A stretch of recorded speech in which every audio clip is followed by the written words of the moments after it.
Good morning, all. On this beautiful Monday morning in Pretoria, please make sure that your cell phones are off. We are ready to start the day's proceedings. Thank you.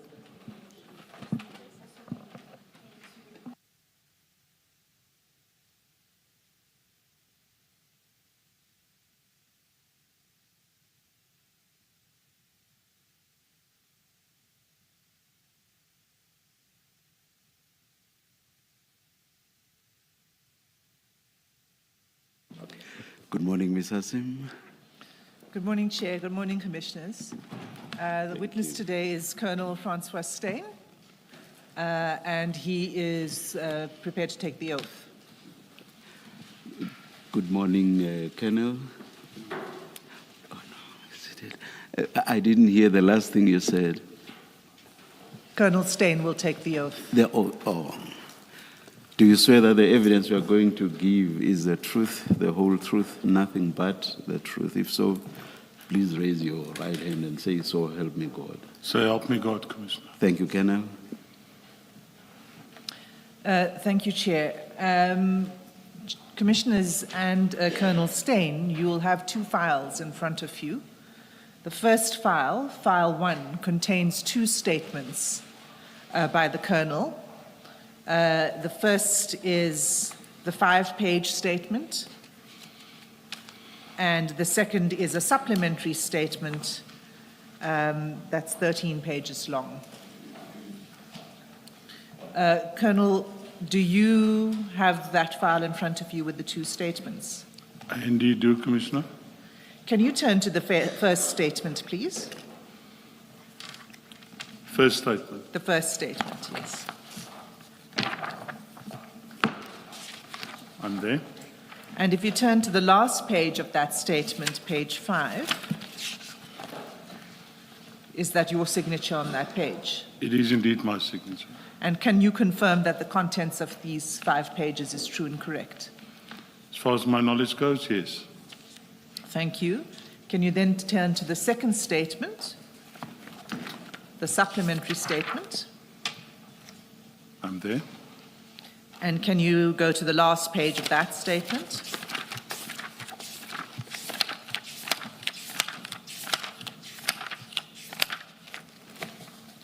Can you confirm that the signature on that page is yours? It's indeed my signature. And you confirm the contents of this statement as true and correct? To the best of my recollection, yes. Thank you, Colonel. Chair, File 2, we will be using during the course of the Colonel's evidence. I just would like to point out that there are a few documents towards the end of File 2 which are really for witnesses that are to follow. So we may not refer to every single document in File 2. It's just that they were included in here for context, but it's for the next witness who will be coming in the next days. Thank you.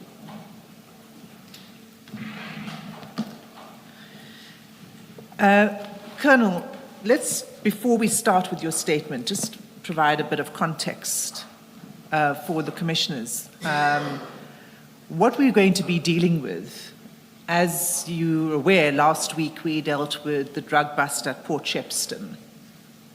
Did you see any of that? Yes.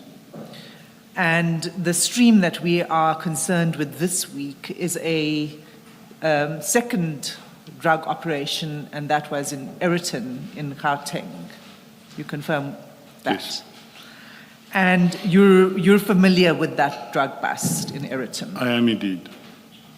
And that was a drug bust of about roughly 700 kgs of cocaine. 715 kilograms, yes.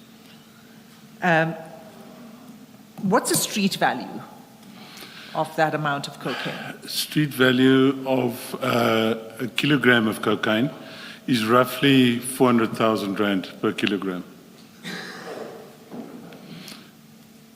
400 per kilogram? Yes, ma'am. Okay, so an amount this size is quite high value. It's roughly 300 million rand. Yeah. And this occurred on 9 July 2021, this drug operation? That is correct, Commissioner. And is it correct that there have been no arrests currently linked to this operation. That is correct, Commissioners. And is it correct that there have been serious allegations of police interference in the investigation of this crime? That is indeed correct. Thank you. So that's just to give the commissioners a sense of why we are dealing with this particular issue and where we're going with it. Let's begin with your supplementary statement. You provide a bit more detail there about the context and your background. So can I ask you to go to that statement and begin at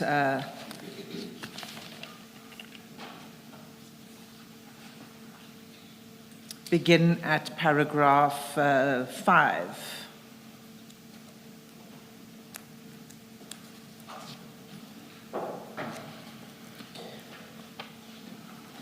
You may read this into the record, or you may summarize as you go along, as you like.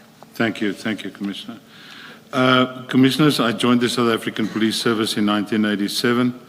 I started off at the uniform or the station environment. During 1989, I was transferred to the Hillbrow Vehicle Theft Unit in Johannesburg, where I attained the rank of lieutenant. During 1995, I was promoted to captain, whereupon was appointed unit commander of the Vehicle Finance Fraud Unit. In 2001, I was appointed to the rank of superintendent, currently equivalent rank to that of lieutenant colonel, and transferred to the syndicate fraud unit in Johannesburg. In 2002, I was transferred to the organized crime unit in Pretoria, where I investigated various matters, to inter alia include that of narcotics-related offences and, for example, vehicle theft as well. During 2006, I was promoted to the rank of senior superintendent, presently equivalent rank to that of colonel.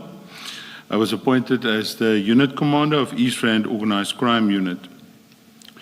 During 2015, I was transferred back to the Pretoria Organized Crime Unit to again assist in that unit.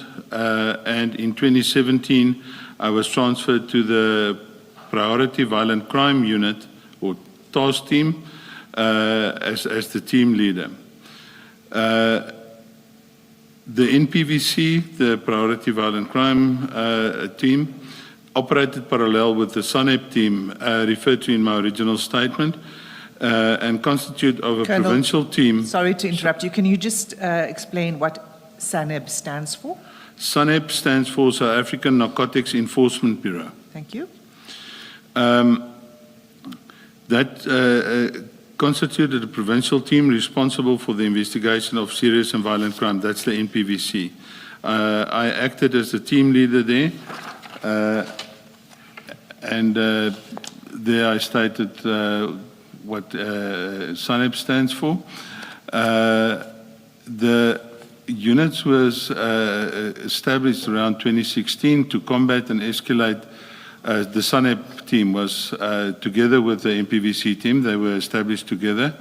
The SANEP team was established to combat the escalation in illicit drug trade in South Africa. SANEP operates nationally to investigate and disrupt organized drug trafficking networks, clandestine laboratories, and to address the issue of precursor chemicals. During 2020, I was appointed as the SANEP team leader within the DPCI Gauteng structure and was further tasked with being the provincial coordinator for SANEP. During 2022, both NPVC and SANEP teams were disbanded. Following this disbandment of the four set teams, I remained stationed at the provincial office, where I continued with being the project manager of undercover investigation into a drug syndicate. At the same time, I continued to perform duties as the provincial coordinator for SANEP, and another issue was also added, that of KFR. KFR stands for Kidnapping for Ransom Investigations, dealt with by the DPCI. During 2025, I was transferred to the West Rand Serious Organized Crime Unit, where I was appointed as the unit commander and currently still serving there.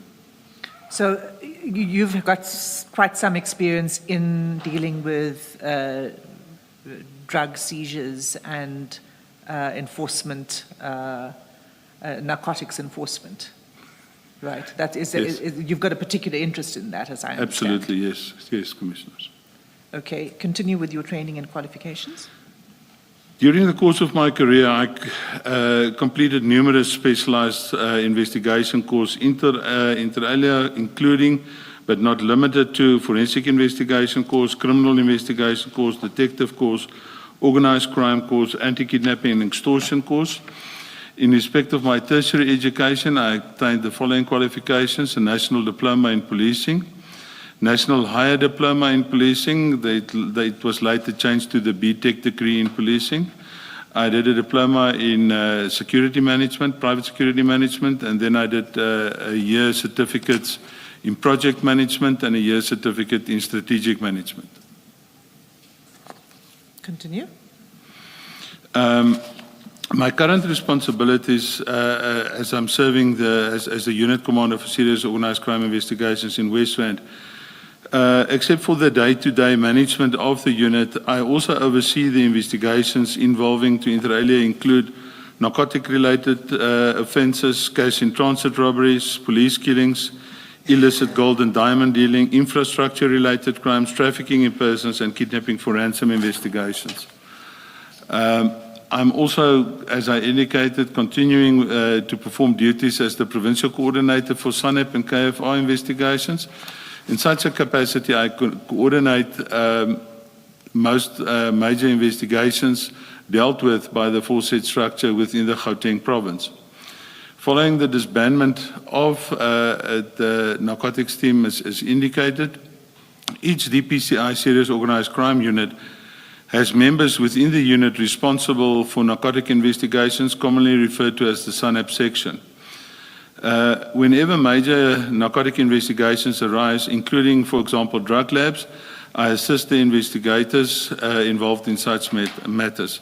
SANEP further has a national coordinator by the name of Brigadier Devon Naika, who performs the similar coordinating functions, but on a national level. Such functions will inter alia include engagement and coordination with foreign law enforcement agencies regarding narcotics investigations transcending our international borders. I've attended some of these meetings with Brigadier Naika in relation to such international coordination efforts.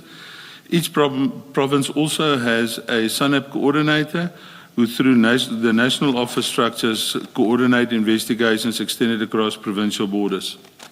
Thank you. And then in paragraph 26 and 27, you say that you've got a particular interest in experience in narcotic investigations. Do you want to expand on why it is you are particularly interested in narcotics enforcement? Commissioners, it's a very interesting field. You know, the criminals come up with very innovative ideas in terms of transporting their drugs, hiding their drugs, trying to avoid detection and the like. And I feel that drugs, in essence, is the root cause in our society at large of most crimes are being committed and the like. Somehow, a lot of crimes being committed in our country is related to narcotics in some way, form, or fashion.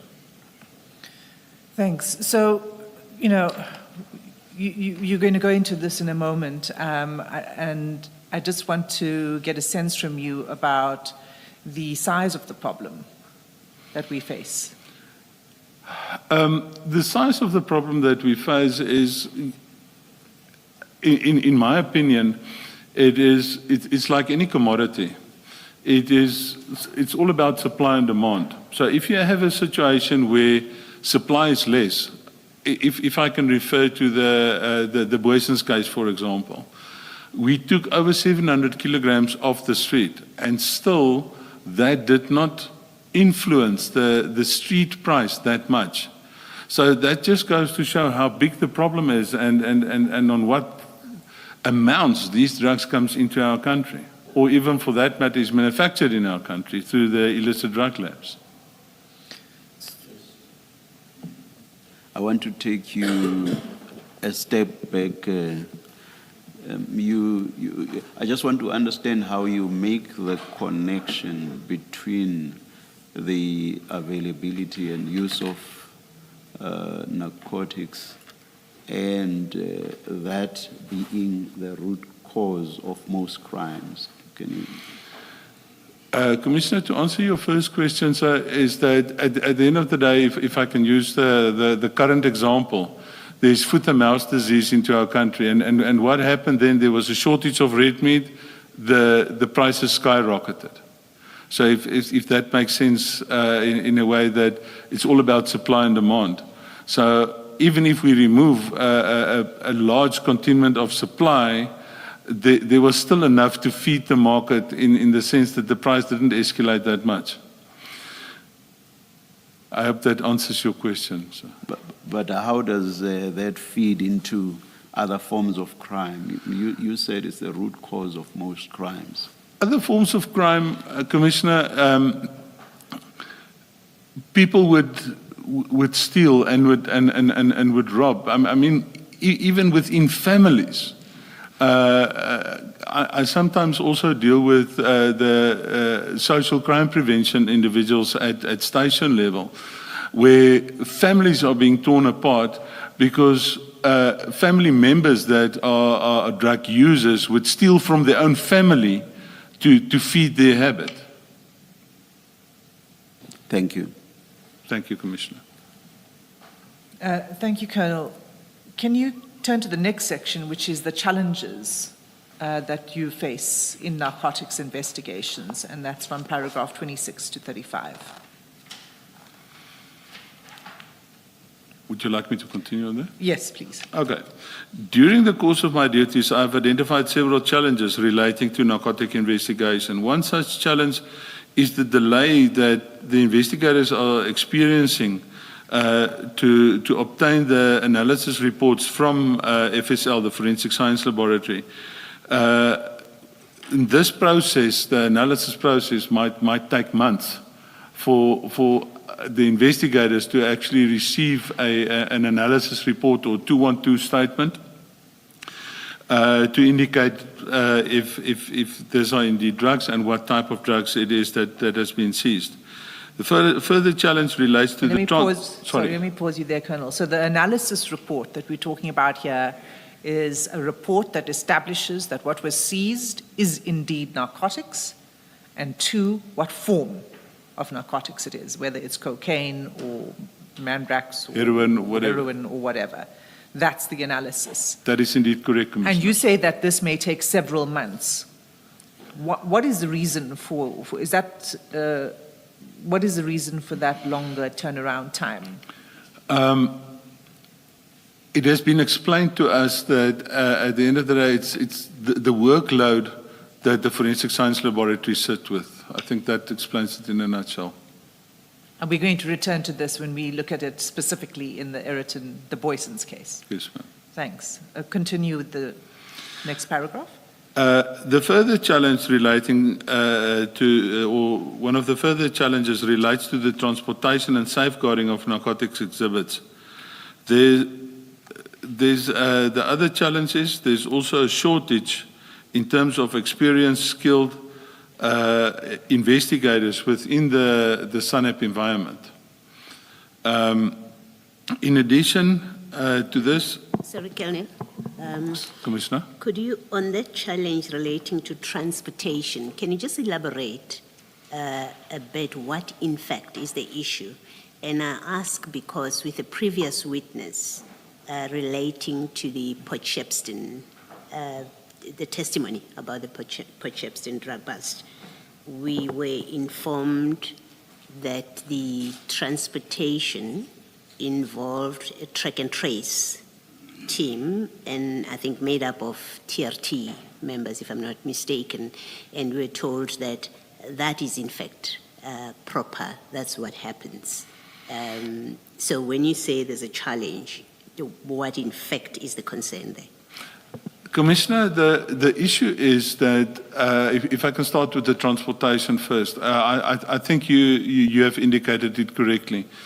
especially if you have a large consignment of exhibits that was taken. I think the good advocate related to or mentioned the issue of the street value of this exhibit.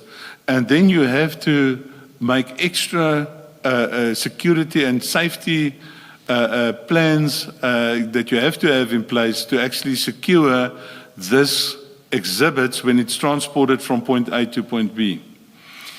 Does that answer that part? Sorry, Commissioner.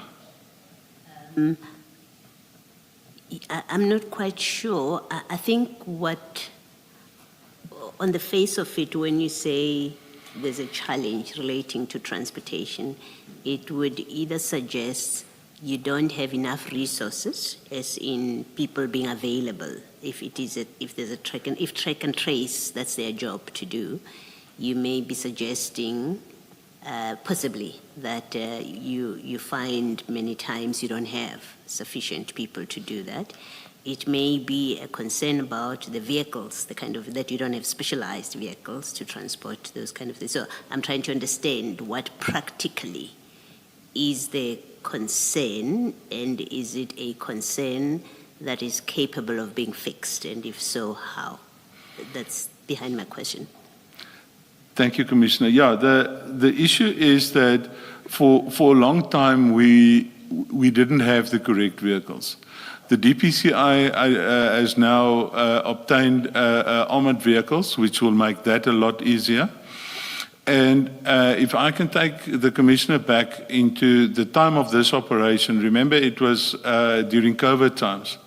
And there was a number of challenges because most entities operated on skeleton staff. So to get extra people like the likes of the TRT, the Highway Patrol, the Flying Squad, to assist one in actually safeguarding this exhibits was a challenge at that time, but that has also bettered from then to now in terms of availability.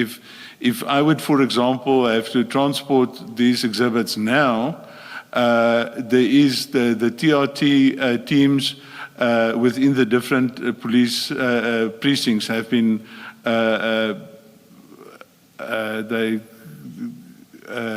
how can I put it? There were more people allocated to those sections that is able to assist us. So at the time of this specific Eritton operation, it was a challenge, but it's getting better by the day, Commissioner. Thank you, Commissioner. The second, or the following challenge is the lack of experience and dedicated prosecutors capable of dealing with sophisticated narcotic prosecutions. The other challenge concerns the poriousness. If I can pause you on that, could you just explain what you mean by experienced or dedicated prosecutors? Are you suggesting that there should be a unit within the NPA that's dedicated to narcotics? Or what specifically are you talking about here, and what kind of experience are you saying is lacking? In my opinion, on that specific point, Commissioners, is that, for example, you have specialized within the NPA environment, you have specialized prosecutors dealing with, for example, fraud, and there's even special fraud courts and the like. Excuse me. So at the end of the day, it would be ideal, and I know we don't live in an ideal world. It would be ideal if one can have prosecutors that actually goes through some of these narcotic training with us, so that they're very much aware of the challenges we sit with. I mean, if I can, for example, take the whole issue surrounding cannabis these days, it is, with the Cannabis Act and the Cannabis Amendment Act, it's always, or not always, but it's for most part a challenge to actually get some of these cases placed on the court roll. And when we have specialized prosecutors, it would make our job much easier. And I mean, people say, "Oh, cannabis is not I know in Europe they call it a Class B drug, but it is where drug use starts at, cannabis." But you would agree that what is essential for successful prosecution at root is investigation, proper investigation. Absolutely. And that's why I also mentioned earlier the specialized training that I'm, in my humble opinion, is suggesting in terms of the skills of SANEP members that should be escalated, and further training and constant training on the latest developments within this environment of illicit drug trade and so forth, yeah. So I would agree with you, yes. Okay, thank you. You were at paragraph 31. Paragraph 31, another challenge is the porousness of the borders of our republic, including land and maritime borders. South Africa has approximately 72 border posts, which creates a substantial policing challenge in relation to drug trafficking. We also have a very extensive coastline in the Republic that further facilitates the transfer of drugs, for example, consignments of drugs from larger vessels to smaller vessels. And these smaller vessels can then go ashore at very small harbors or even on the beach, for that matter, if that craft is small enough. The further challenge is the challenge. Can I just, sorry again, yes. Colonel, I'm sorry to keep interrupting you. Can you explain how that would take place, how there would be a transfer of a drug consignment from, I mean, when you say a larger vessel, are you talking about large container shipments? Yes, ma'am. How would the transfer of drugs take place between those kind of vessels and smaller vessels that are able to then sort of dock at a small harbor or on a beach? If we can, for example, stay with the cocaine bricks that we're dealing with in terms of the Eritton thing. So what they do is they manufacture or come up with a floating device, and this floating device is then packed with this bricks. It would not be the 700 kilograms, for example. It would be a smaller consignment of 20 odd kilograms that is then placed onto this floating device, and this floating device is literally just by corrupt seamen on that vessel just thrown overboard, and they sometimes even go as far as have a transponder on this floating device that the smaller vessel's crew can pick up on, and then trace this floating device and then uplift it from the sea itself. Thank you. Okay, so,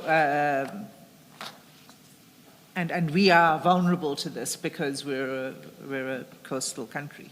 Yes, ma'am. Paragraph 33. A further challenge concerns legislation relating to narcotics exhibits. At present, narcotics exhibits must generally be retained until finalization of the criminal proceedings, and that process can take years. Sorry? Are you expanding on that paragraph or are you moving on? Can you just explain that paragraph as well? You say that the exhibits must be retained until finalization. Yes, right? And the process can take years. Yes. So it's a the long process time of finalizing the court case. Of the court case. So yes. it's a long period of time to hold on to the narcotics is the challenge that you talking about. Yes, Commissioners, and obviously the availability of storage is a challenge in that regard. And are all of these narcotics stored at the Forensic Sciences Laboratory? All of them are stored, but not plants. And if I mean plants, the cat plant and cannabis plants are not stored at forensics. But the powder and tablet form narcotics are indeed being stored at forensics, Commissioners.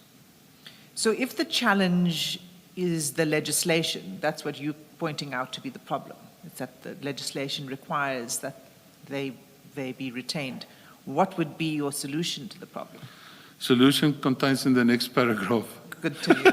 And just before the solution, what you've just said, Colonel, is at odds with evidence that we heard last week.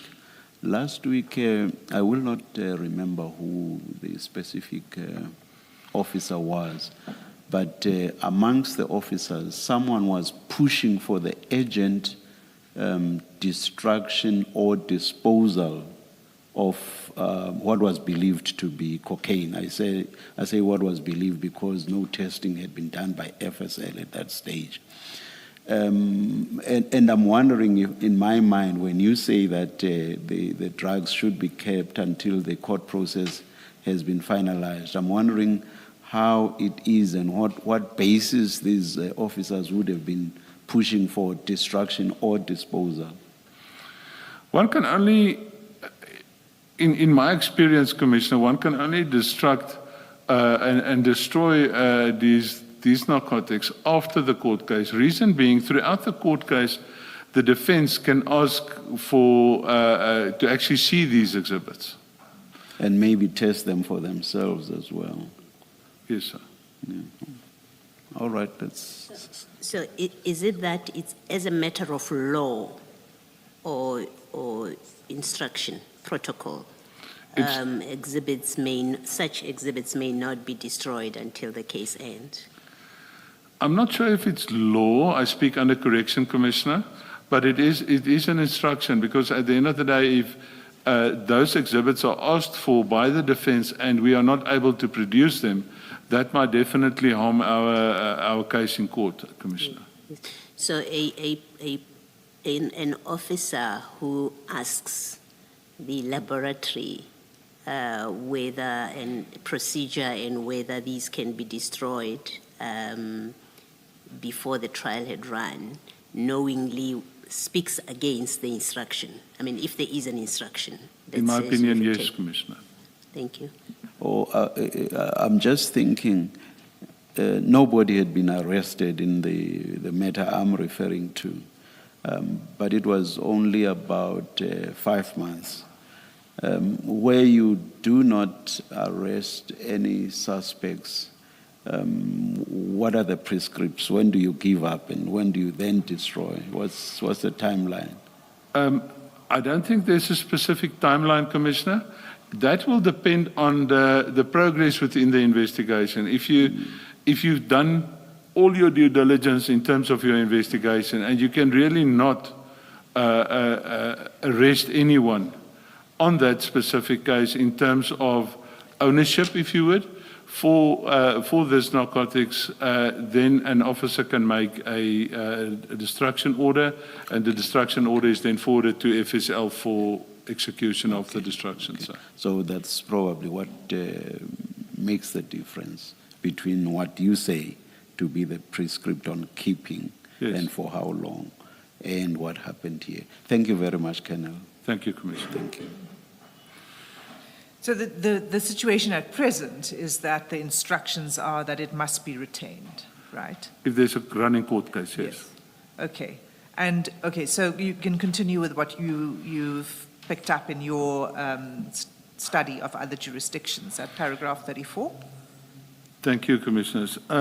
In several foreign jurisdictions, to inter alia include most EU countries, the USA, South America, Australasia, there is legislation that permit the retention of representative and samples for evidence purposes and also for the analysis of these exhibits, and then the rest of the consignment is then destroyed. So a smaller number of the exhibits is then kept, which would make the storage thereof much easier. And I would love to see such legislation in South Africa. Thank you. The next section. Before you do that, Colonel, you haven't listed as a challenge the detection part of drugs, whether clandestine laboratories or these ones that come in from outside. Is it because you're satisfied that there is sufficient capacity and ability, both the tools and the human capability within the police? And there's no identifiable areas for improvements? Commissioner, to answer you on that, we have successes, but I will never be satisfied with where we currently stand. I can, for example, we now recently, my unit, with the assistance of crime intelligence, have picked up information of quite a large cannabis farm. And the issue with this drug laboratories is it is run on a very clandestine, in a very clandestine form and fashion. This farm is, for example, on the, sorry for my in the Bundus, and it's not picked up very easily. And yeah, I would agree with you that it is also a challenge, the detection of this, these drug laboratories. For the most part, crystal meth laboratories one can run out of your garage at your house. And yeah, we've picked up some of those as well. So yeah, the detection, you're quite right, Commissioner, that would also be a challenge, the proper detection of this. And if you say that I'm satisfied, am I satisfied? I'll never be satisfied until we root all of this out, Commissioner. So it is indeed a challenge. You're quite right, Commissioner. Thank you. I think, Colonel, and this is why the next section becomes important, because, and it's related to Commissioner Baloy's question, because part of the detection is linked to the investigations, right? And so it's not just about investigative capacity. It's about whether the investigators actually become complicit and part of the crime itself, which I understand to be one of the challenge, in fact, that is why we are here today to talk about this case. Am I correct to describe it in that way? Unfortunately, that's indeed correct, Commissioners. So this next section on the rip-on, rip-off method, which the Commissioners have also heard a little bit about from, I think, Major General Flynn, is a method that was used in the case that we're going to be dealing with, the Eritton case. That's correct, Commissioner. And is it correct that that method works only if there is infiltration by law enforcement? Unfortunately so.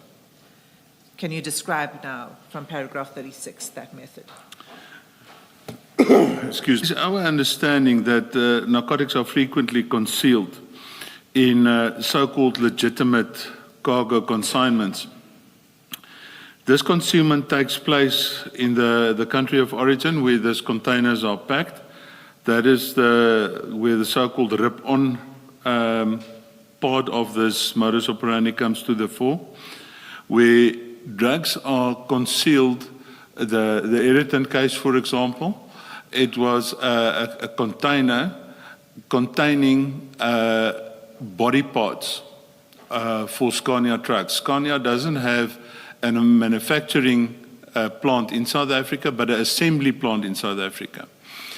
And because of the issue that these containers move a lot at sea, there's a space left between the door of the container and the body parts itself. And that cavity is a meter, just over a meter wide. And then we are of the opinion and of the belief, based on what we have picked up and also discussed with colleagues, as I indicated earlier, from other foreign law enforcement agencies, is that when that container then is moved from the owner or the person that rents this container towards the port where the container is shipped from, in that process or in that route, that container is diverted, and it happens very quickly. That's why the rip part of the rip-on happens is mentioned there. Then what happens is that this drug consignment is then placed in that cavity. Duplicate seals are then manufactured, and the container is sealed again, because the seal number of a container must correspond with the shipping manifest of that specific container. That container is then placed on a vessel, and in this Eritton case, the vessel left from the port of Santos in Brazil, where the Scania manufacturing plant is in Brazil. So it was transported from this plant to the port of Santos, and from the port of Santos, it came to South Africa, being Durban in KZN. Then, as was indicated, this drug syndicates then have to employ some other person within law enforcement, be that the police, be that customs, SARS, or the like, so that they can try and stop this container from going its normal route, to allow them to do the rip-off, where another set of seals is then again used to seal the container again as soon as they rip off this consignment of drugs, and then the container goes on its merry way to the end user of the legitimate cargo within the container. Could you provide an example of how that would happen at the level of customs and SARS enforcement? I mean, how is it that customs officials would be able to take control undetected? If you're able to just provide an example for us to understand.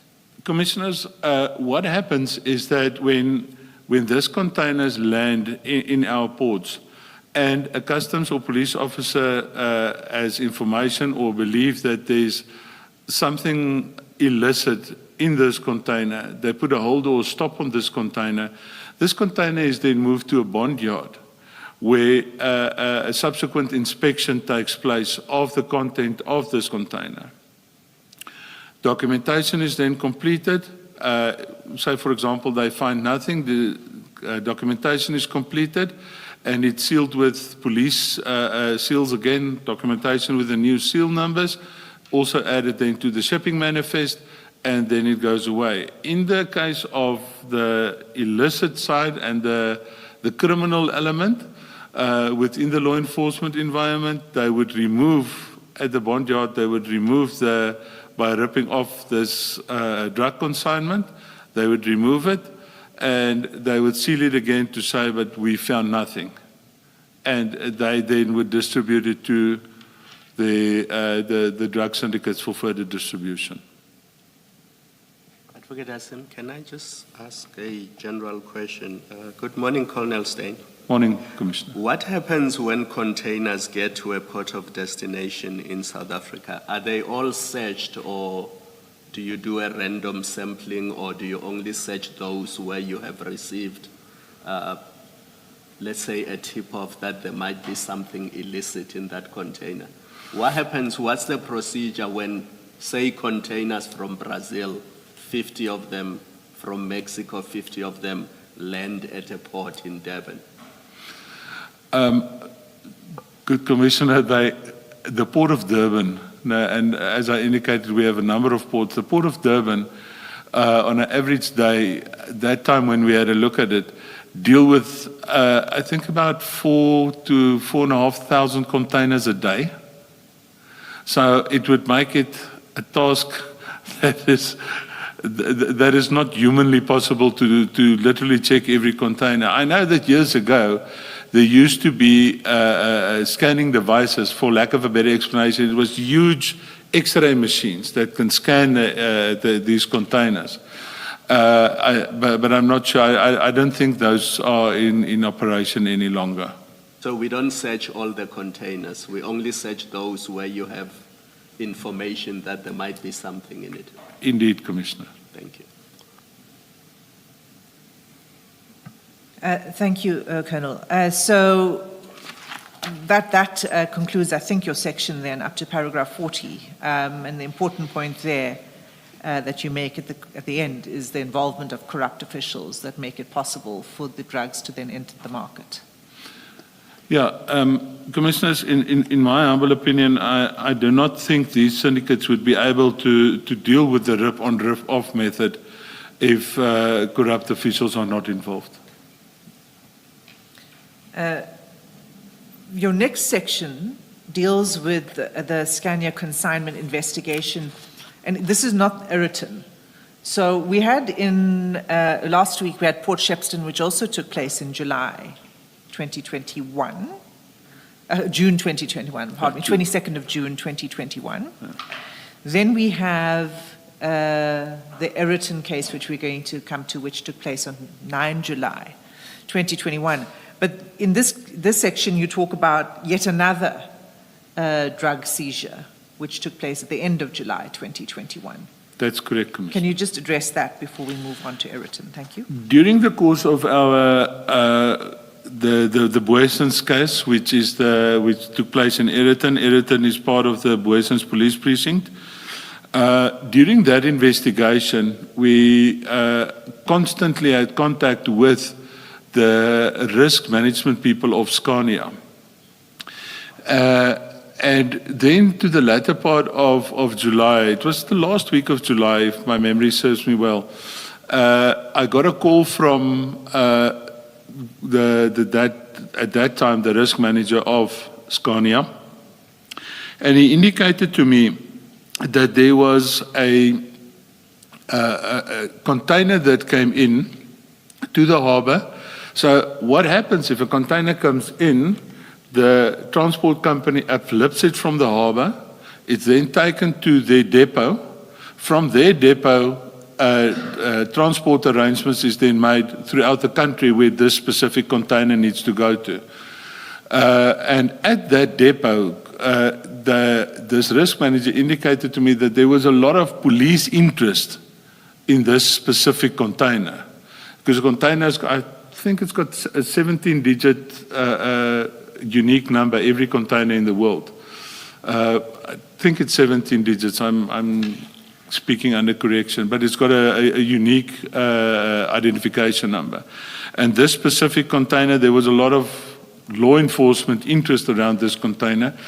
And he then requested, because of the issue of the 9th of July, he then requested that can the DPCI not get involved in this, to come to this, this yard of the transporter to actually deal with the matter so that there's no other law enforcement involvement into this container. Can I continue with? Why DPCI and not other law enforcement? What was the concern? I think my opinion is that Scania was happy with the way that we dealt with the Boesens, the Eritton case. And there was sort of a trust built between the Scania risk management people and the DPCI. So hence the call from their side and assistance requested specifically from the DPCI. And that was 1 ton of cocaine in that shipment? Yes, if I can just, would you like me to just continue with that? That's thank easier, you. sure. Thank you, Advocate. What happened then was that, as I mentioned earlier, I worked through Brigadier Naika, our national coordinator. And in that way, I connected, because I was up here, and because the threat, if I can call it that, threat in inverted commas, was imminent down in KZN, I had to make contact with my colleagues in KZN who was actually on, or very close to the scene at that stage. So through Brigadier Naika, I got hold of the SANEP coordinators that side and the SANEP team that side, and I linked them and the risk managers of the Scania people, I linked them up with one another. as things would happen, Brigadier Naika was also on an unrelated matter, also down in KZN, and he promised that he would go to the scene himself. And it was similar to the Scania one. It was also body parts, and in that cavity between the parts and the door of the container, they uncovered 999 kilograms of cocaine bricks. That was reported then to me later. And yes, so it's indeed correct. It's basically a ton that they did uncover there, commissioners. And did these also originate in Brazil? Same port, yeah. Port. Yeah, they informed me it was also from the port of Santos in Brazil. And what happened to that ton of cocaine and that investigation? Where is it at the moment? I'm not sure what happened to the investigation per se, but that cocaine, through the intervention of Brigadier Naika, he's at our DPCI head office. Through his intervention, the cocaine was the very next morning brought up to Forensic Science Laboratory here in Pretoria. But I'm not sure where that investigation ended up and what was the outcome. But the drugs are at the FSL. That's correct, Right. commissioners. Is SANEP the only narcotics enforcement team across the whole of law enforcement? Commissioner, no. There is, I cannot talk for other provinces, but Gauteng also has a provincial investigation unit. That provincial investigation unit is part of if I can call them SAPS detectives, not DPCI detectives, and they also do indeed deal with narcotic cases, but usually the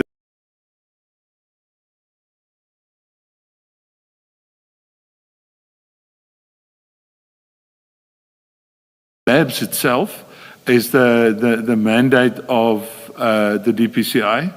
And usually when there's major drug busts, the DPCI will in some way, form or fashion also be involved in that investigation. But I think now recently you would have heard over the news that there was a big drug bust at the airport as well by customs and the like. And I think that the detectives that side was dealing with that specific case. I think there is, just to explain why I asked the question, it is to see whether, is there a reason that you shouldn't have a SANEP kind of, where with every drug bust that SANEP gets called to the scene? And I asked the question because of what happened with the Port Shepstone seizure, and then later Eritton, that you have all these, for example, with Eritton, you've got traffic officers, someone from traffic department who gets involved with that. And it would seem to me on the face of it that if there is a central point to call to the scene before anything is done, an institution such as, a team such as SANEP would be the appropriate body. So you have one central body. Do you have any comment about that? Commissioner, that would be the ideal. Unfortunately, we don't live in the ideal world. That would be the ideal.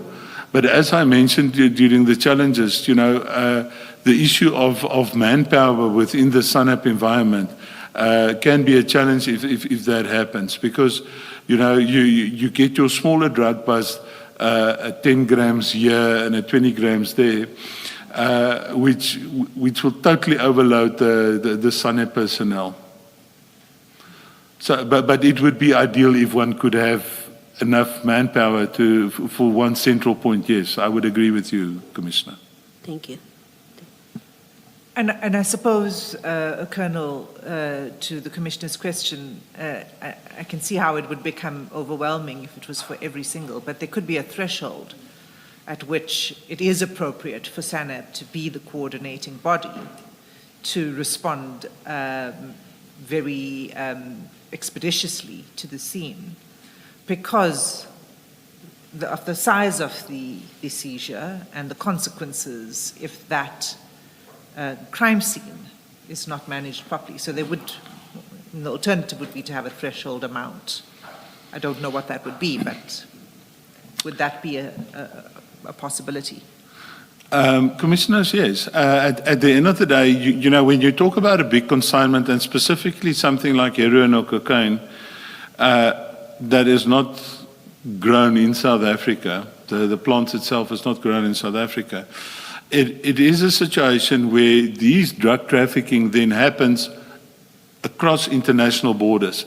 And as soon as that happens, it would be a DPCI matter, yes. Okay, thank you. So the next section now is the Eritton scene. Can you begin at paragraph 46, and we'll just go through this a little more slowly now. Okay.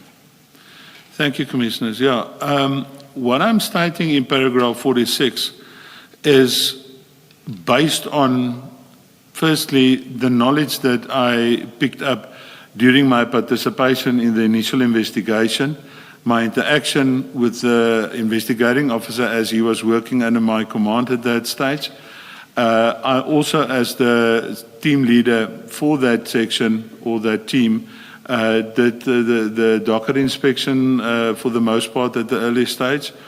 It was also based on reports that I read that inter alia included that of General Gerber and that of IPID. So I can explain what happened was that, and if the Commissioner can just bear with me, I cannot recall all these specific names, so I don't know if I'm going to pronounce it correctly. But during the morning of, it actually started on the 8th of July, the night of the 8th of July, when this Gauteng traffic chief, Mr. Mashaba, made inquiries at the yard of the transport company. So again, when this container would arrive from, in this case, from KZN, and it arrives after office hours, if you would, of the recipient or the owner of the content of this, that container would be kept at the yard of the transport company and taken to their client the very next morning within office hours. So that container was there that evening, and what then happened was that this traffic official made inquiries about the container, and he was told that they cannot assist him because he didn't have a warrant of search warrant. They cannot assist him, but he's more than welcome to be there the next morning when this container is moved to Scania, to then deal with Scania because Scania was their client, and then make further arrangements with Scania. On the 9th of July in the morning, that container was then moved to the premises of Scania. The yard of the transporter was in Rudekop, which is in the east of Johannesburg, and Eritton is more just to the south of Johannesburg itself, and it was then moved there the morning, and then Mr. Mabasa claimed that he contacted certain police officers. You mean Mashaba. Mr. Mashaba? Sorry, Mashaba. My apologies, Commissioners. He claimed that he contacted certain police officers to assist him. Sorry, Colonel, let me just, before you move to 46.2, 46.1 Yes. refers to Mr. Ngu, who contacted Mr. Mashaba. Now, who is he? If my memory serves me well, he was an informant to Mr. Mashaba. So he's a civilian, Yes. and he's an informant. Yes. And do you know, having been involved in the investigations, why he would contact the traffic chief instead of someone more senior in the SAPS or Hawks, SANEB? Commissioners, I wouldn't have an answer why you would do that. Okay, so he gets contacted, Mr. Mashaba gets contacted by a civilian with information about drugs that are on the container. And then you say they then go to the site where the truck is with the container. Correct. And now you go to 46.2, and he says that he contacted Mr. Mashaba, other police officers to assist. That's correct. And when did he contact those police officers? As far as I can recall, he contacted them on the morning of the 9th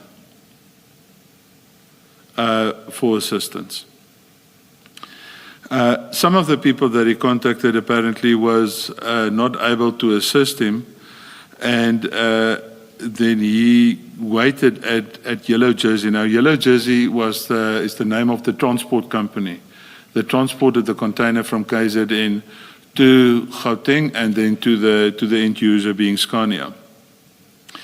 And I also stated here that there was an unsuccessful attempt to search the container. As I indicated, the people at Yellow Jersey indicated to him that he does not have a search warrant, so he must rather deal with the end user being Scania.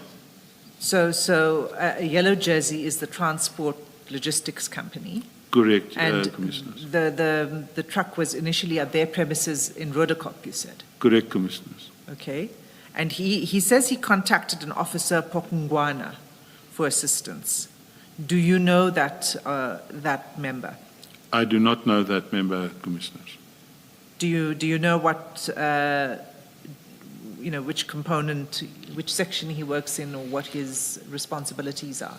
Not the DPCI, but I cannot recall I recall that the one member was part of he was sort of in an administrative post at a police station in the Vaal.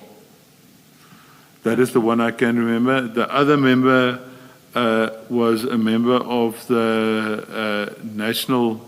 There was a national investigation team at that stage running, and he was part of that investigation team. That is what I can recall. I cannot recall who was where, but I remember those two entities that these people worked at.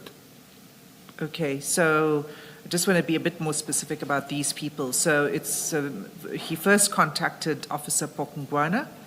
He couldn't assist, and he referred Mr. Mashaba to Officer Mkhane. That's right? That's what I picked up out of the reports, yes. And you say Mr. Mkhane was initially unable to assist. That's what I picked up from the reports. I was not privileged to that conversation that the two of them had. Okay. But he then did join Mr. Mashaba. As far as I remember, yes. And where he joined Mr. Mashaba was at the Yellow Jersey premises. I would not know where exactly he joined them, but according to what I can recall, he joined them at the Scania premises in Eritton. Okay, so 46.3, it was, maybe if you read 46.3 and 46.4. Okay, yeah. You can read it into the record. Mr. Magana initially was unable to assist, but later joined Mr. Mashaba and Mr. Nku at Yellow Jersey, where the truck was stopped. 46.4. Following an unsuccessful attempt to search the container at Yellow Jersey, it was agreed between the shipping company and the officers at the truck. The truck transporting the container proceed under police escort to Scania, being the final destination of the shipment. Okay, so the unsuccessful attempt here is what you were describing earlier, was that the Yellow Jersey officials said that it needs to, they prevented them from, because there was no search warrant, prevented them and said you can deal with it when you get to the end destination, which is Scania. That's indeed correct, Commissioners. So, and it says proceeded under police escort to Scania. Who was the police escort? As far as my knowledge goes, except for Mr. Mashaba and company, there was no police escort per se. It was security personnel from Yellow Jersey that escorted the truck. because the personnel at Yellow Jersey was uncomfortable with this whole line of inquiry. I think, if my memory serves me well, that was the reason why they sent a security officer in a separate vehicle with the truck to Scania. So what would have been the appropriate response at that point in time? You've got a traffic chief and you've got a police officer. What would have been the appropriate protocol for them to follow at that point, at Yellow Jersey? At Yellow Jersey, I would have placed the seize on the truck, and I would have obtained a search warrant, and I would have searched the truck at Yellow Jersey. So this thing of saying, well, we'll just follow the truck to the next destination is clearly just... If you have solid evidence, why would you allow them to do that? There's a lot of things that can happen en route from Yellow Jersey to Scania. And if the consignment was that big, I would have stopped the truck from leaving and wait for the courts to be available, give my evidence in writing to the courts, and then apply for a search warrant for that specific truck at the premises of Yellow Jersey. Instead, what they did was they allowed... Apologies. Also, you are able to do a search and seizure even without a warrant if you have a tangible basis for doing so, and if you fear that waiting for a warrant might defeat the purpose of the search and seizure. Absolutely right, Commissioner. Absolutely right. But at the end of the day, one would... Sorry, can I continue, Commissioner? What one would like to do is to, if you have the opportunity to then get people there, secure the truck, go and rather apply for a warrant, it's a safer route to take, and we prefer to take the safer route rather than to take the route as explained by your good self, Commissioner. I wanted to ask a follow-up question, Colonel. Do the traffic police have authority to search and seize containers for drugs? Isn't there a unit that is responsible for that the chief should call to attend to the matter, while he waits at the scene, obviously, to make sure that the scene does not move or the drugs are not taken out of the container? But as a matter of principle, I had always understood that traffic police deal with traffic on the road. When it comes to containers being at, in this case, it would be the yard of Yellow Jersey, which is the company that is transporting the container from the port to its place of destination. Do traffic police have authority to just call a random policeman and a random security guard to come and help them search the container? No, Commissioner, that is not standard operating procedure, no. So I will agree with you to say that if I was in his shoes, I would definitely have called, a lot of people. I would have started with the local police station and then escalate the thing, as I indicated on one of the previous questions, at least to the Provincial Investigation Unit dealing with narcotics. And if I see the size of the consignment after searching, I would definitely involve the DPCI on that matter, Commissioner. Because it raises suspicion that traffic police are themselves doing this. Indeed, Commissioner. Thank you. Colonel, we've had evidence that traffic officers or people in the traffic law enforcement space, their functions include crime prevention. And so with that, the answer that you give, that they don't have authority if they happen upon a drug consignment, it seems to me we may have to distinguish between what is prudent to do and what they are precluded as a matter of law or for lack of authority from doing. Maybe if we could just clarify that, because we've had quite extensive evidence, which was a subject of debate, but the point of it, or the essence of it being they are not just about traffic law enforcement, but if a crime happens, then they have a duty to, or they have the power to deal with that. What do you say to that? Commissioner, yes, but I think the same goes for a normal member of the public. If a crime happens in their presence, they can act on it, but they still need to involve the police. If my memory serves me well, a traffic officer also is just allowed to operate in the area that is designated for. In this instance, I would have definitely standard operating procedure would have caused him to actually call especially when he's a senior person, to call the right people to the scene. I mean, even private security companies is also not mandated per se, but their main operation is to assist with crime prevention, but they don't do that on their own. They do that in collaboration with the South African Police Service. Okay. And then a related question. The traffic chief or chief of traffic, such as Mr. Mashaba was or is, are people in that position, and maybe traffic officers in general, but I want to limit it to someone who holds that kind of position, chief of traffic. Do they have the training how to handle a drug situation such as this, where they have information? Ordinarily, the SAPS or the DPCI would do a drug seizure, drug bust. Is someone in that position trained? Does their training include dealing with drug enforcement, such as seizures?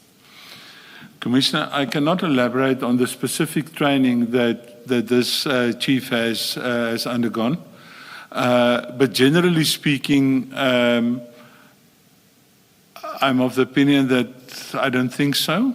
But again, it's my opinion. I cannot elaborate on the specific training or the history in law enforcement that this specific officer has undergone. But again, if I'm unsure about anything I do, example, I mentioned earlier that I oversee illicit mining, for example. And I'm no specialist on illicit mining. So I would approach someone that's a specialist on illicit mining to say, listen, I have this situation, or I believe that I've got information on such a situation. Can you please come and assist? So I cannot elaborate on his training, but I can just say what I would have done in his shoes, Commissioner. Yes. I guess what I'm trying to get out of you is whether across the different areas of law enforcement, including traffic, is there general training about handling drug scenes? For example, is that training that is given across, or there are specialized teams or units that get training about it? To answer your question, I believe not. Why I'm saying this is that on 2 occasions now, I myself have, on request of personnel from the MEC of Safety and Security Gauteng's office, I have been requested to give sort of in-service training. The first time it was 3 days, the second time it was 2 days, to give in-service training to the traffic officers and even to the traffic wardens. And I know this is also a point of contention in Gauteng, but to give training to them, a very basic training, because that type of training takes years. Because you have to build up specific experience and the like, but to give them sort of just a sense on what to do. And one of the things I definitely mentioned there is, if you come across a drug lab, for example, or if you come across a large consignment of narcotics, what you believe is narcotics, because you cannot look at narcotics or at powder and say this is definitely narcotics. One of the things I definitely mentioned to them there is that, guys, you need to contact the correct people, here's the people that you need to talk to, and here's how you deal with it. Rather safeguard the crime scene and get the people with the proper training in. Lastly, and maybe there's a way in which it fits with what you say, lastly, does it mean therefore that there is no protocol which guides a member on the spot who either comes upon information or comes upon drugs, who they should call next, how they should process that? You earlier on spoke about one of the people that Mr. Mashaba called to the scene is an administrator, if I heard you properly, was someone in an administrative capacity at a police station in the Val, I think you said. We've had cases where someone has called their friend because they say, well, I know that friend is always available, friend in the police still, but say, I know they're always easily available, so they will accompany me to a scene. I think here we also have instances of someone who has called a brother to come to the scene. So does that mean there are no protocols that would guide a police officer, whether traffic or any other person, that when you happen upon this, your next line that you call for reinforcement or for support or assistance in any way is your immediate commander, for example, or it has to be somebody within the jurisdiction or someone within your police station? There's nothing like that. Commissioner, no, but at the end of the day, a senior person like Mr. Mashaba, do I pronounce it correctly? Yeah, would, in my humble opinion, ought to have known that at the end of the day, you cannot call someone that does analysis, crime stats analysis at a police station to come and assist him with major drug information. So there's nothing in writing per se, but if you know that you're going to sit with a major crime scene, you have to follow crime scene management protocols. And then if I have that type of information, I'd love to have someone with me that can actually deal with the correct protocols in terms of crime scene management.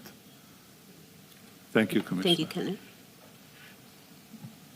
Colonel. Thank you, Commissioner. So what happens here, in fact, is none of that happens. Instead, the civilian employee of yellow jersey is able to issue an instruction and say, we're going. Yeah. Come or don't come, but we are going. That's actually what happened. Yes, Commissioner. And so then they arrive at Eritton, which is where the Scania warehouse is. Okay, so 46.5, can you read that paragraph, please, into the record? Upon arrival at Scania, the two officers, Mashaba and Manganye, allegedly opened the container and later claimed the bags containing narcotics fell from within the container, necessitating the bags to be loaded onto Officer Manganye's vehicle. It's an unmarked black van. It was a Nissan Bakkie. Okay, let's just pause here. You say later claimed that bags containing narcotics fell from the container. Were there other witnesses? The bags did actually fall off the container. You were able to establish later. Yeah, they, as far as my memory serves me, Commissioners, the personnel at Scania was instructed by Officer Mashaba to open the back of the container when these bags fell out. And as I said earlier, you cannot, by looking at a bag, say this bag contains narcotics. Let's have a look at those bags. How many bags were there that fell out? Yeah, I must lie to you, but it's 20-odd bags. Okay. So this is a photograph at page 4 of the exhibit bundle. Are these the bags that fell off the container? That is indeed correct. I didn't see the bags fell off the container. These bags were on this black bakkie when I arrived at the scene. But these were the bags that I was told fell out of the container. Do you know the source of this photograph? The source of this photograph, when I was informed that I'm going to be in front of the commission, I asked around some of my old team members if anyone still had photographs of the crime scene, because I had a problem with my phone. It was destroyed. It fell off the car's roof on the highway. So it was destroyed. So I didn't have photographs anymore. So one of my members warrant off to the commission's team. And this was one of the photographs. These are indeed the bags that was at the back of the black bakkie.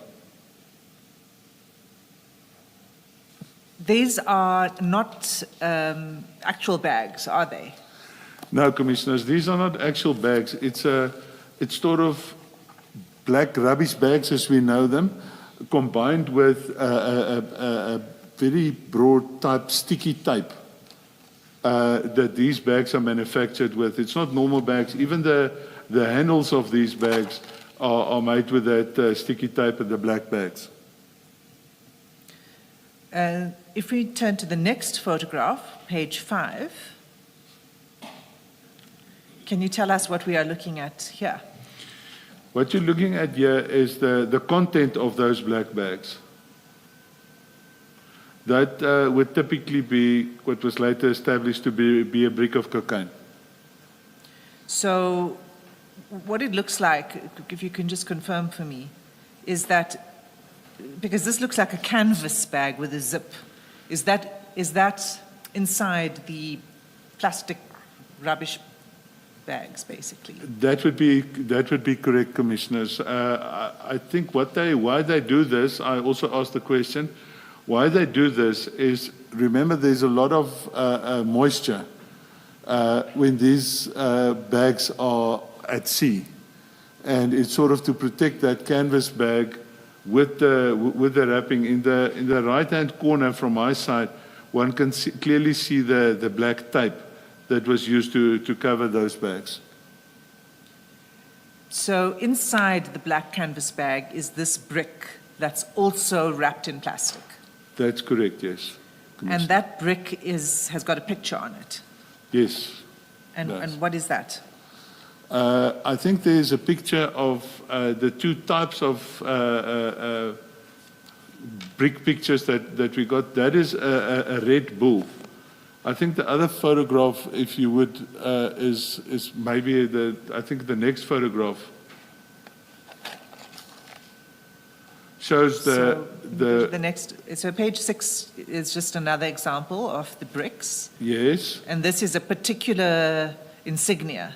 A particular insignia. That is a Red Bull.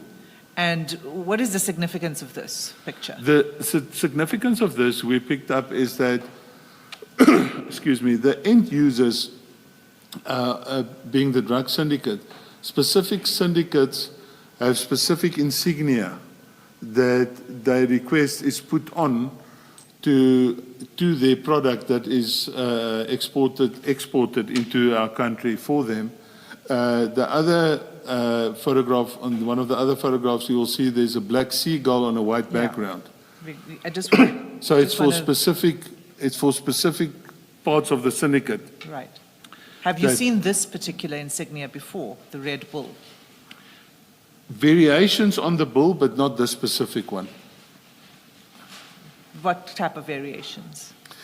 You would get it's also a Red Bull, but it's more like, a refined picture of only head of a Red Bull, or a Red Bull standing in the air, or, more than that one, or a more defined picture of a Red Bull and the like. So it's not it can mean that it was for different sections within the syndicate, or even a different syndicate that comes in on the same consignment. So, thank you. The next picture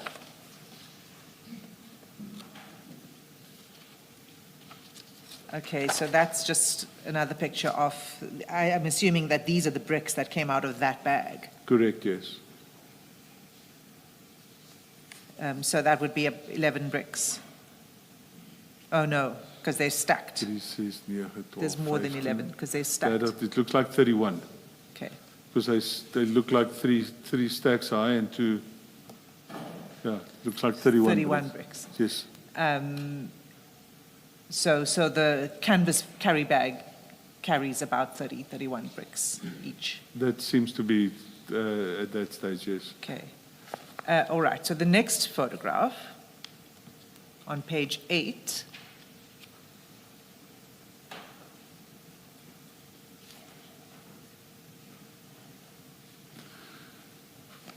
Right. This is what you were referring to earlier. Can you tell us what we're looking at?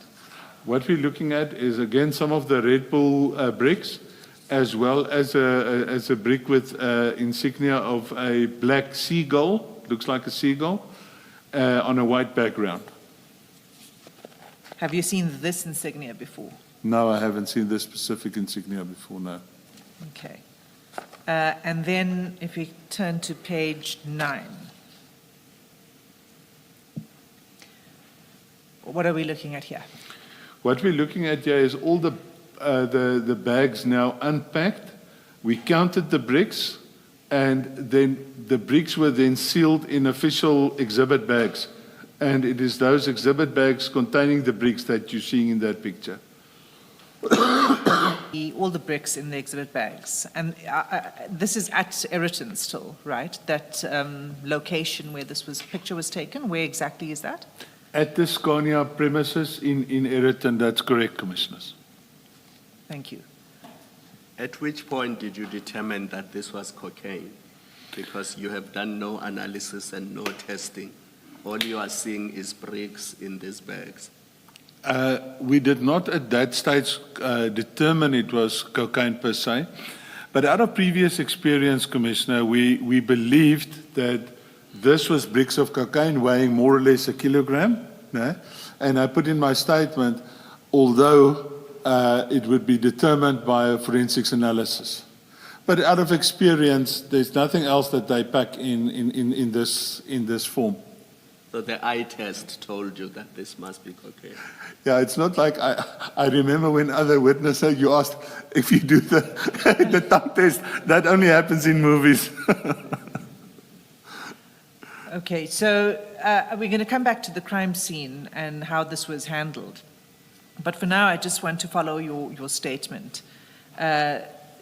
These are the bricks we know now. These are the bags that fell out of the container. Let's just go back in time now. So they arrive, they open the container, the bags fall out of the container. Can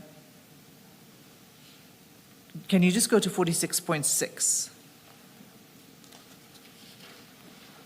Yeah. Two officers were then joined by another officer, Pakula. Okay. And you met Officer Pakula when you arrived on the scene later? Warrant Officer Pakula was pointed out to me by then Captain Sebola, now Lieutenant Colonel Sebola, who was the investigating officer and at that stage crime scene manager, as one of the people that he was intending to arrest. Okay. So did he arrive, do you recall at what point he arrived? He was already there when I arrived at the scene. So I'm not sure when he arrived. That was much later, yes. Okay, so at this point, we've already established what should have happened at earlier points along this train of events. Now you open a container and these bags fall out. There's good reason to suspect it's drugs. Absolutely. What should have happened at that point in terms of crime scene protocol? Actually, Commissioners, before that point, and I think General Flynn also testified to that, what should have happened is that the seals and the sealed containers should have been photographed first and foremost. Then when it's opened and these things fall out, everyone move back and let's photograph what happened here now. And each step of the way should have been photographed. So the commissioners have been taken through a little bit through the crime scene protocols and national instructions last week, but from my understanding, please confirm or correct me, that that is important. The first thing one does on the, this comes from the protocol on seizure of illicit drugs. The first thing you do is you secure the scene. Absolutely. Was it secured here? No, it wasn't.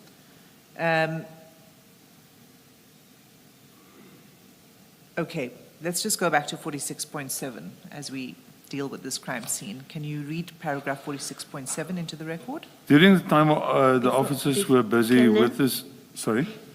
Before you do that, Sorry, sorry, I should Commissioner. have asked this question before you started. What is the purpose of photographing the container while it's still sealed? Can you just explain why you do that? Very plain and simple to show that if there's going to be a court case, to show that that seal is still intact. And to the best of whoever's knowledge, crime scene manager knowledge, that there was no tampering with that seal up to that point, to try and establish that, yeah. Up to the point when the police now become involved with it. Indeed, correct, Commissioner. Thank you. Thanks, Ms. Hassan. I think at this point, let's take the adjournment and resume at 11:25. Thank you, Chair. Let's adjourn.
Yes, Ms. Hassim. Thank you, Chair.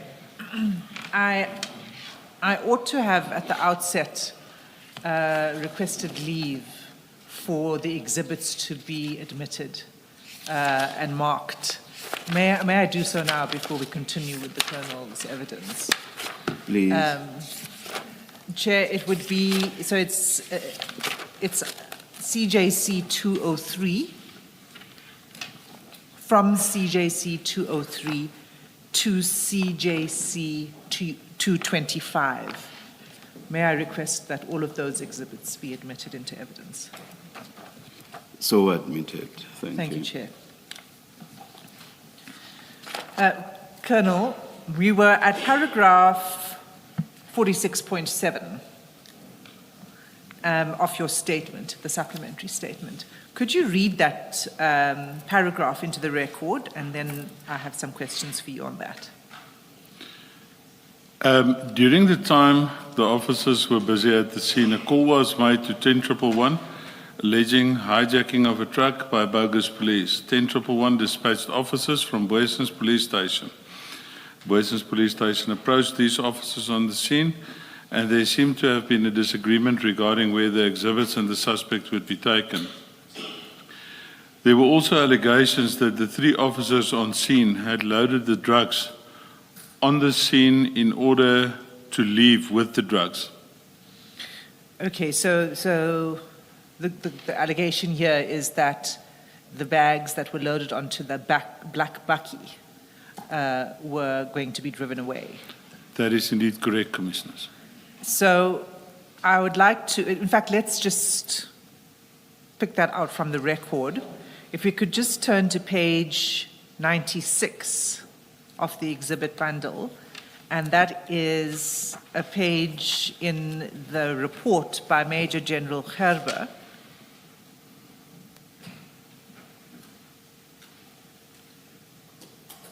And if you look at page 96, right at the bottom, let me know when you're there.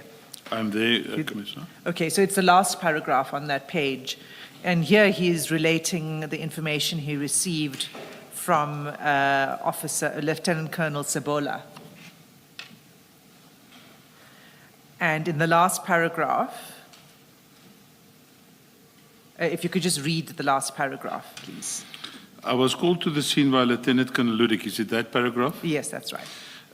He arrived at the scene and found several police vehicles and members. He was introduced to Sergeant Ndau, who was in charge, and handed the scene over to him. The scene was explained, as well as those implicated. He was informed by Sergeant Ndau that the members wanted to leave the scene, and he parked his vehicle in front of the Nissan. He interviewed all the suspects and obtained their explanations. Okay, thank you. So it was Sergeant Ndau who was at the scene when he arrived. It's his evidence that says that the officers on the scene at the time, the first officers on the scene, that would be the traffic chief, Mashaba, and Officer Mahane, and Officer Pakula. Correct, Commissioner. Were allegedly wanting to leave the scene, remove the drugs from the scene in the bakkie. Is that correct? In terms of this report, yes. In terms of what Sergeant Ndau relayed? To Captain Sebola. Yes. Okay, so let's look at the flying squad two-way radio conversation that took place. And you'll find that if we start at page 27,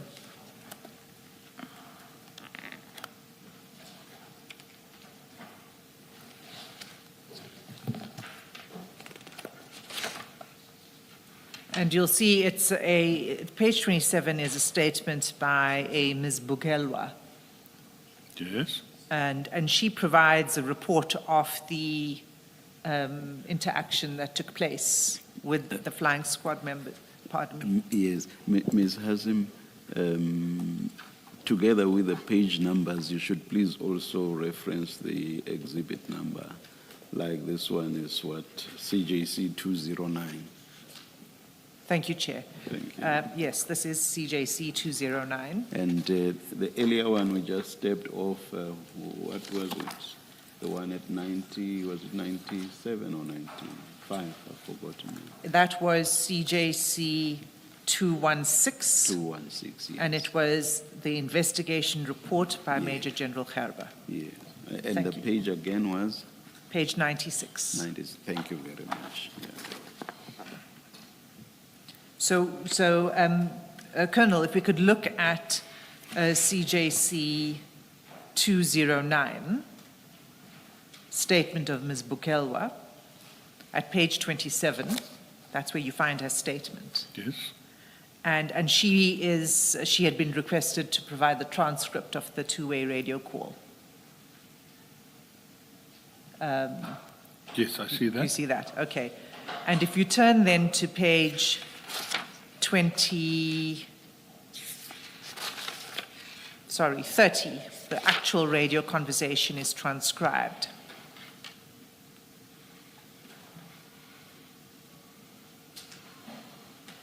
And it begins, and this is important because what it does is it starts to give us a timeline on the day of when things began to happen.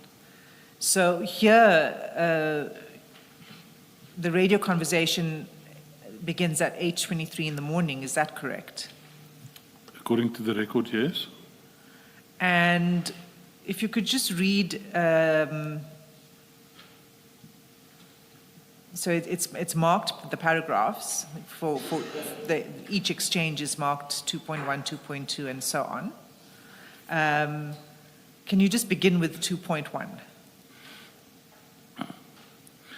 At 8:23 and 30 seconds a.m., Zulu 1 desk 4 Mike called Bravo Sierra 12 Control.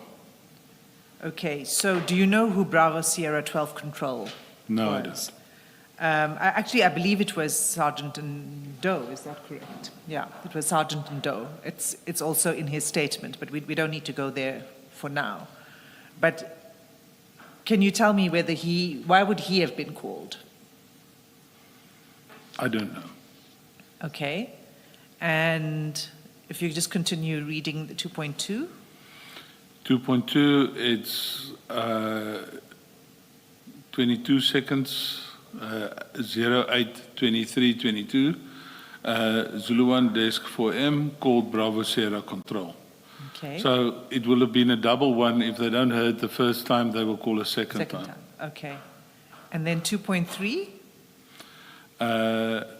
At 08:23:28, Bravo Sierra 12 said controller, Bravo Sierra 12, good morning. So is now this the response of? He's now responding to their call, yes. Okay. And then at 2.4? That is at 08:23:33 seconds AM, Zulu 1, desk 4M, said, Eritton, are you going Eritton? 2.5? At 08:23:39 seconds, Bravo Sierra 12 said positive control. What does that mean? In other words, it's positive that he is going to Eritton. Answering them, are you going to Eritton in 2.4? 2.6 said Nasrek Road next to Shell Garage. You will find Chris, stand by. Okay. You will find Chris from trucking hijacking occurred at the Shell Garage. Contact number Chris 072 132 9663 IR 1141809. Okay, I mean, it's talking about a hijacking at Shell Garage, is that correct? It seems to look like that, yes. Do you think, does this have to do with the incident we're concerned about, the Eritton incident? I'm not sure, but there was issues, if my memory serves me well, that I think the people at Scania, then started phoning the police to say that there might be a truck hijacking because of the people following the truck. So this would have been at the time when they were en route To Eritton. to Eritton. Yes, ma'am. I see. Commissioner, Okay. sorry. So this is taking place at roughly 8:20 in the morning, 8:23, 42 8:23 in the morning. Okay. If you can just then pick it up again at 2.13. 2.13, that would be at 10:13 and 20 seconds AM. Bravo Sierra 12 said, yes, controller. Can they have permission with Bravo Sierra Jock? And do you know what that's about? The Jock is the Joint Operations Center, so they wanted to make a report to Jock, and if one person needs to speak to another, the control center needs to be asked for permission. Okay. So what had happened here was that Sergeant Doe would have called the Joint Operations Center. Per radio, yes. And would that be an appropriate response? If he wanted to make a specific report or explain a situation, that would be the wanted response from him, yes. Okay. 2.15. That would be at 10:13 and 32 seconds. Bravo Sierra 12 said, yes, control, they are calling Jock from that complaint. They are still busy there. They will inform the control when they are done. Can they proceed with Bravo Sierra Jog? Okay. And then there's a series back and forth at 10:13, 11:19, 11:20. As I understand this, it's the controller asking for a report back On as to what's taken place. That's how it looks like to me as well, Commissioners. And it culminates, for our purposes, at 2.30. If you could just read that. 2.30, the time they reach 11:23 and 22 seconds. Bravo Sierra 12 said, yes, Bravo Sierra 12, at that complaint, Eritton, truck hijacking. The truck was not hijacked. The truck was being escorted by police. They suspected that there was something wrong under the truck and that the truck was opened and found drugs inside the truck. The driver will be arrested. There's only one suspect. Okay. Let's just pause there for a moment.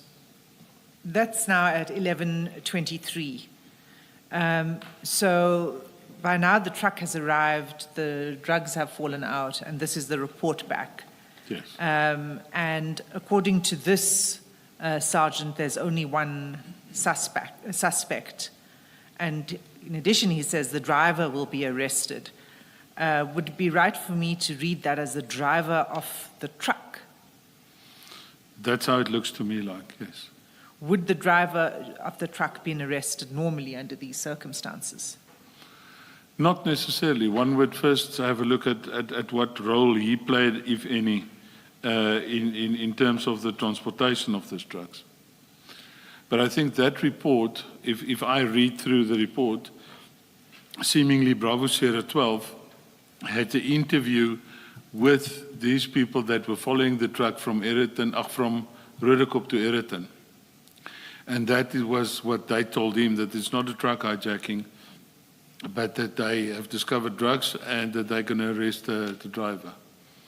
They meaning, the deduction I'm making, it would be Traffic Officer Mashaba. The driver of the truck was not arrested, as we came to learn, isn't that so? That's correct, Commissioners. Can you explain why? So you've said that normally the driver would not be arrested. I mean, I'm asking this because you've got a vehicle. You now have established that there's drugs on the vehicle. Maybe the driver shouldn't be arrested, but the driver would be questioned. Definitely questioned, not necessarily arrested. And was the driver questioned? To my knowledge, yes, he was. There should be a statement from him in the docket as well.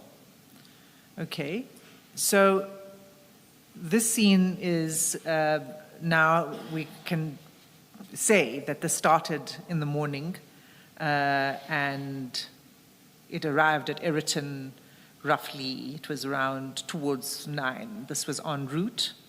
By 9 o'clock, it was in Eritton. It seems like it from this transcript. So the yes. crime scene starts pretty early in the morning. Indeed, right? correct, Commissioners. Okay. So can you just then go to 46.8? 46.8. Yes. Sorry, Colonel, before you do that, this page 30 document, this is a call to 10111. Is that what this is? It's a radio call to 10111, yes, Commissioner. And would it have been available to Mr. Mashaba to have made a call to this same center requesting assistance at the scene? How does it work, the system? The system, in essence, would work as follows. He would be able to make a telephone call to 10111, or he would be able to maybe, if he's got a traffic department radio with him, he would be able to call into his control center and request to be patched through to the 10111 center. He does have a means. He had a means to call in somewhere. Absolutely, to even request via assistance. phone, yes. Okay. Yes, Commissioner. All right.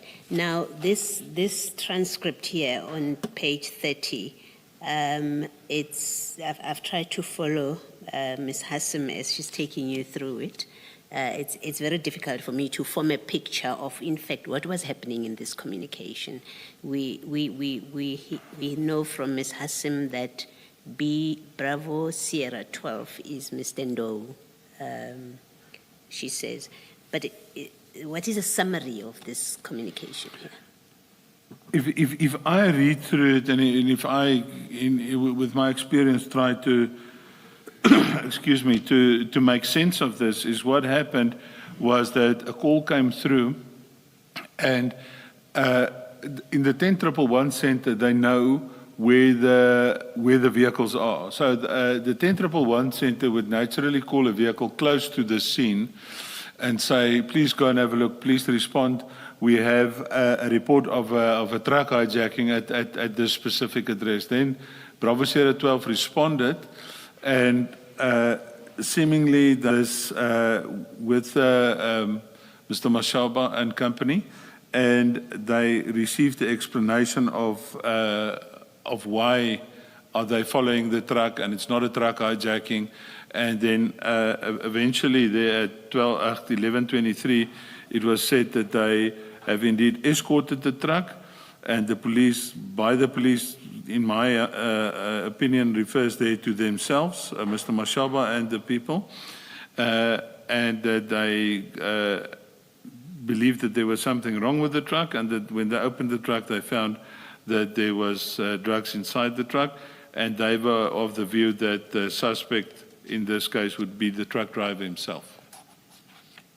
So Mr. Ndou would have been responding to what he had on 10111, and then Mashaba explained what it was about. That's what it looks like to me, Commissioner. All right, thank you. Thank you, Colonel. Thanks, Ms. Hassan. Maybe, can I just clarify that a little further? Is it not that Sergeant Ndou went to the scene and that he was reporting back that this is what happened, rather than Mashaba relaying it via Sergeant Ndou, if you know what I mean, right? He goes to the scene, he responds to the call. Yes. He goes to the scene, he calls Jock. So he calls for reinforcements. He goes to the scene, he establishes what's happening, and he obviously hadn't reported back to 10111, which is why they then call him a couple of hours later to get a report back to me. And I skipped over it, and maybe that wasn't so good idea, because what it shows is that, as I see it, the radio controller saying that the supervisors are on their neck, meaning they, in the call center, need to be able to sort of close off The complaint. the complaint. Yeah. So they call back to him to get a report back, and then he reports back with what he says at 2.30, paragraph 2.30. If I read this thing, it's clear to me, in my opinion, that Sergeant Ndau must have interviewed people to establish what exactly was going on. Yes. Thank you.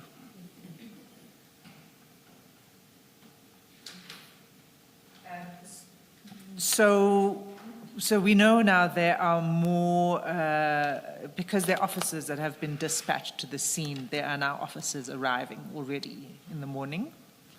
Can you then go to paragraph 46.8 Of my supplementary. of your supplementary? Okay.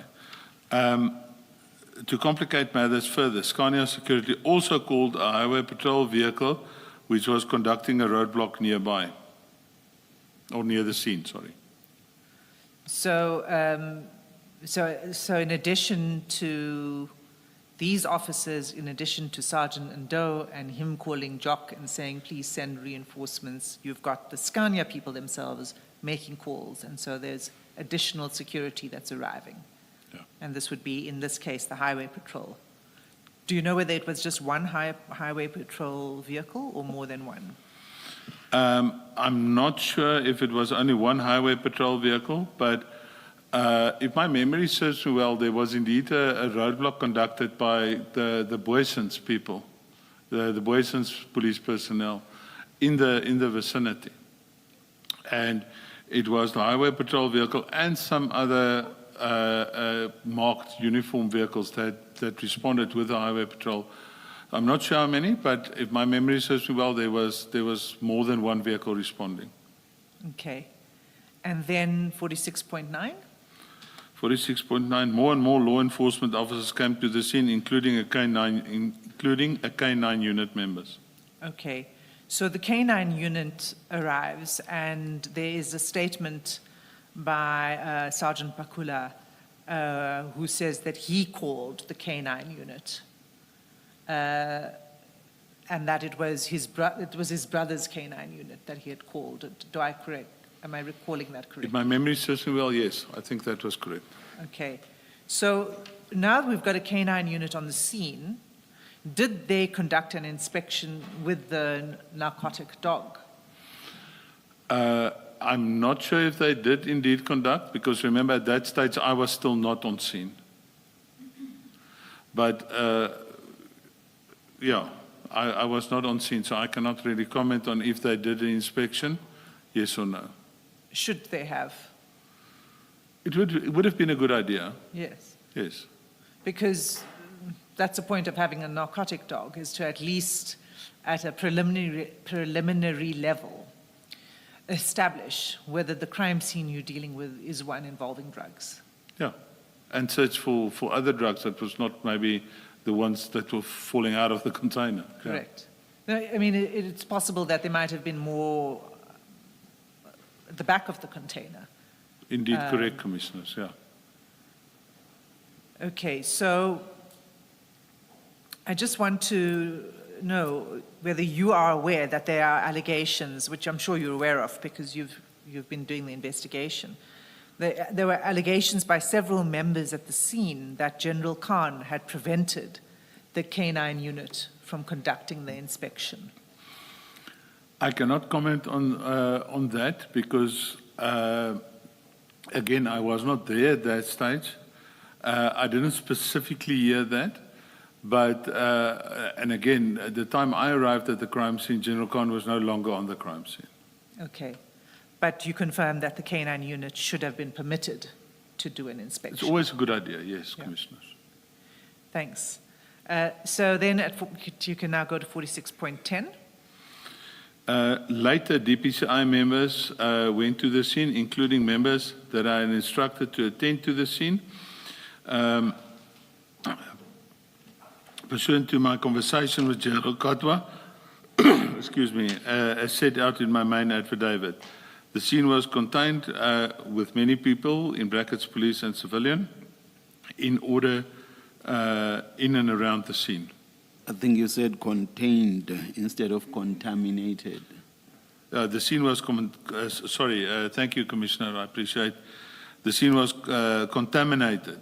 There was way too many people at the crime scene, Commissioner, so yeah, it was indeed contaminated by too many people, police and civilian, in and around the scene.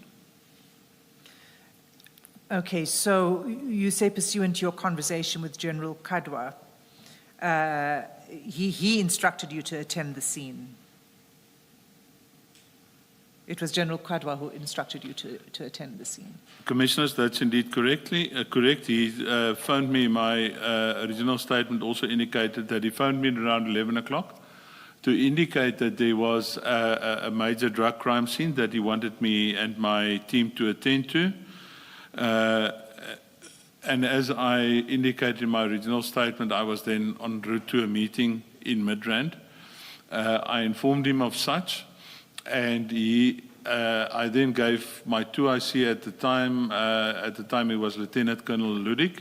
I gave him an instruction to phone the general, get the details, and activate the standby section of the SANEP team at that stage. We'll come back to that. Thank you, to your Commissioner. arrival and the call. I just for now want to establish that it was General Kadwa, and it was General Khan who called General Kadwa to the scene in the first place. I was informed like that by General Katwa, yes. Okay, thank you. So you say then the scene was contaminated with many people, and you say police and civilians. How is it that civilians would have access to a crime scene? Was it not cordoned off? A very small portion of, when I arrived, a very small portion of the scene was cordoned off. So the only piece that was cordoned off was the black bakkie standing next to the truck with the container on the back. That was the only portion that was cordoned off. But it is advisable to make quite a substantial cordoning around a scene like that. In fact, if I could take you to the national instruction, which is included in the exhibit file, Chair, it's CJC 219.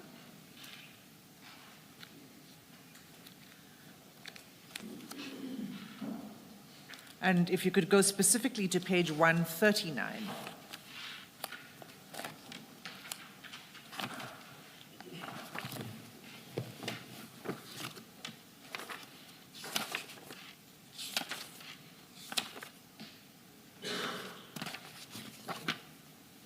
I am there. This is under a section of the national instruction called the controlling phase, and what the first responders should do. But 11 subsection 3 says that the first responder must secure and protect the crime scene by A, establishing an inner cordon around the perimeter of the crime scene, as well as an outer cordon around the inner cordon to enable members to perform their tasks within the inner cordon. Now, can you just put, because this crime scene has, as I understand it, the immediate crime scene is where the drugs fall off the container. Indeed, Commissioners. And then there's a whole area around it, including the truck itself and the immediate vicinity, the outside the warehouse. That would be also need to be cordoned off. Can you help us to understand whether this was complied with, an inner and an outer cordon? To an extent, the inner cordon was complied with, but the outer cordon definitely not. What would have been the outer cordon? As I indicated, Commissioners, the outer cordon would be a little bit of a wider area because it's like, certain people with specific taskings would be allowed in the inner cordon, Whereas other people with other taskings, maybe just taking statements and the like, would be in the outer cordon. So, in fact, maybe what would help is if we look at the sketch plan Yes. of the scene. Let's have a look at that. And it's attached to Officer Wood's statement. So that would be CJC 207.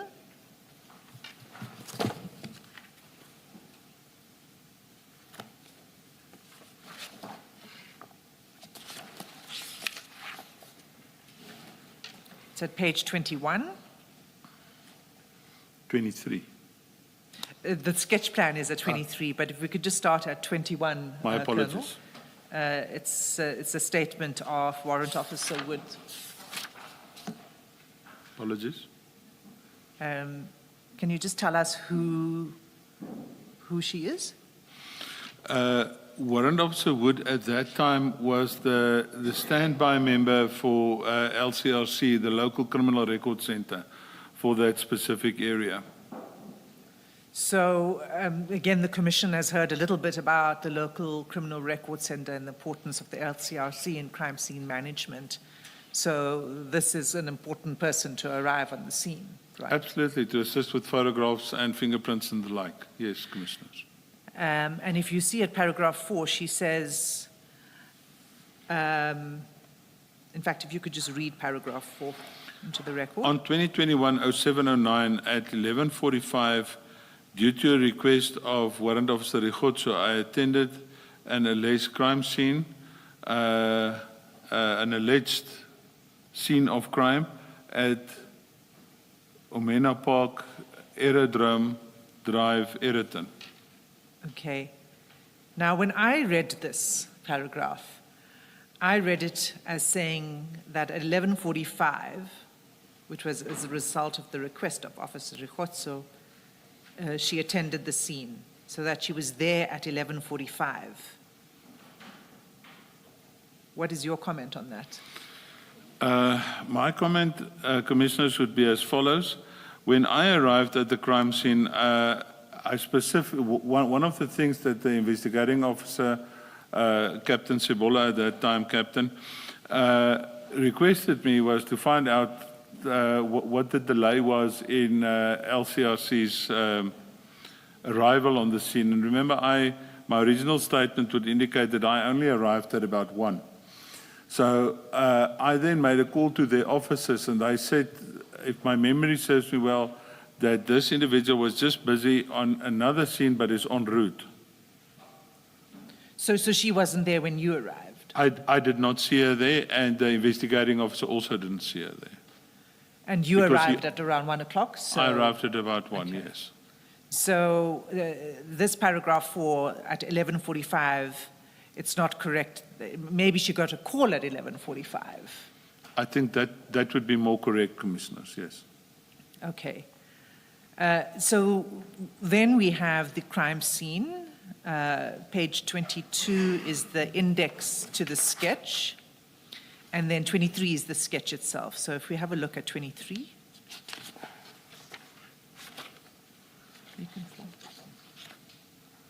All right. What are we looking at here, Colonel? This would have been the crime sketch of the crime scene at the time when Warrant Officer Wood was on the crime scene and what she has observed. And we see in the sketch the alphabets A, B, C, D, E, etc. Can you just tell us from the sketch which is the actual container, the truck with the drugs? That would be A, Commissioners. And what is B? B would be the black bakkie, Commissioners.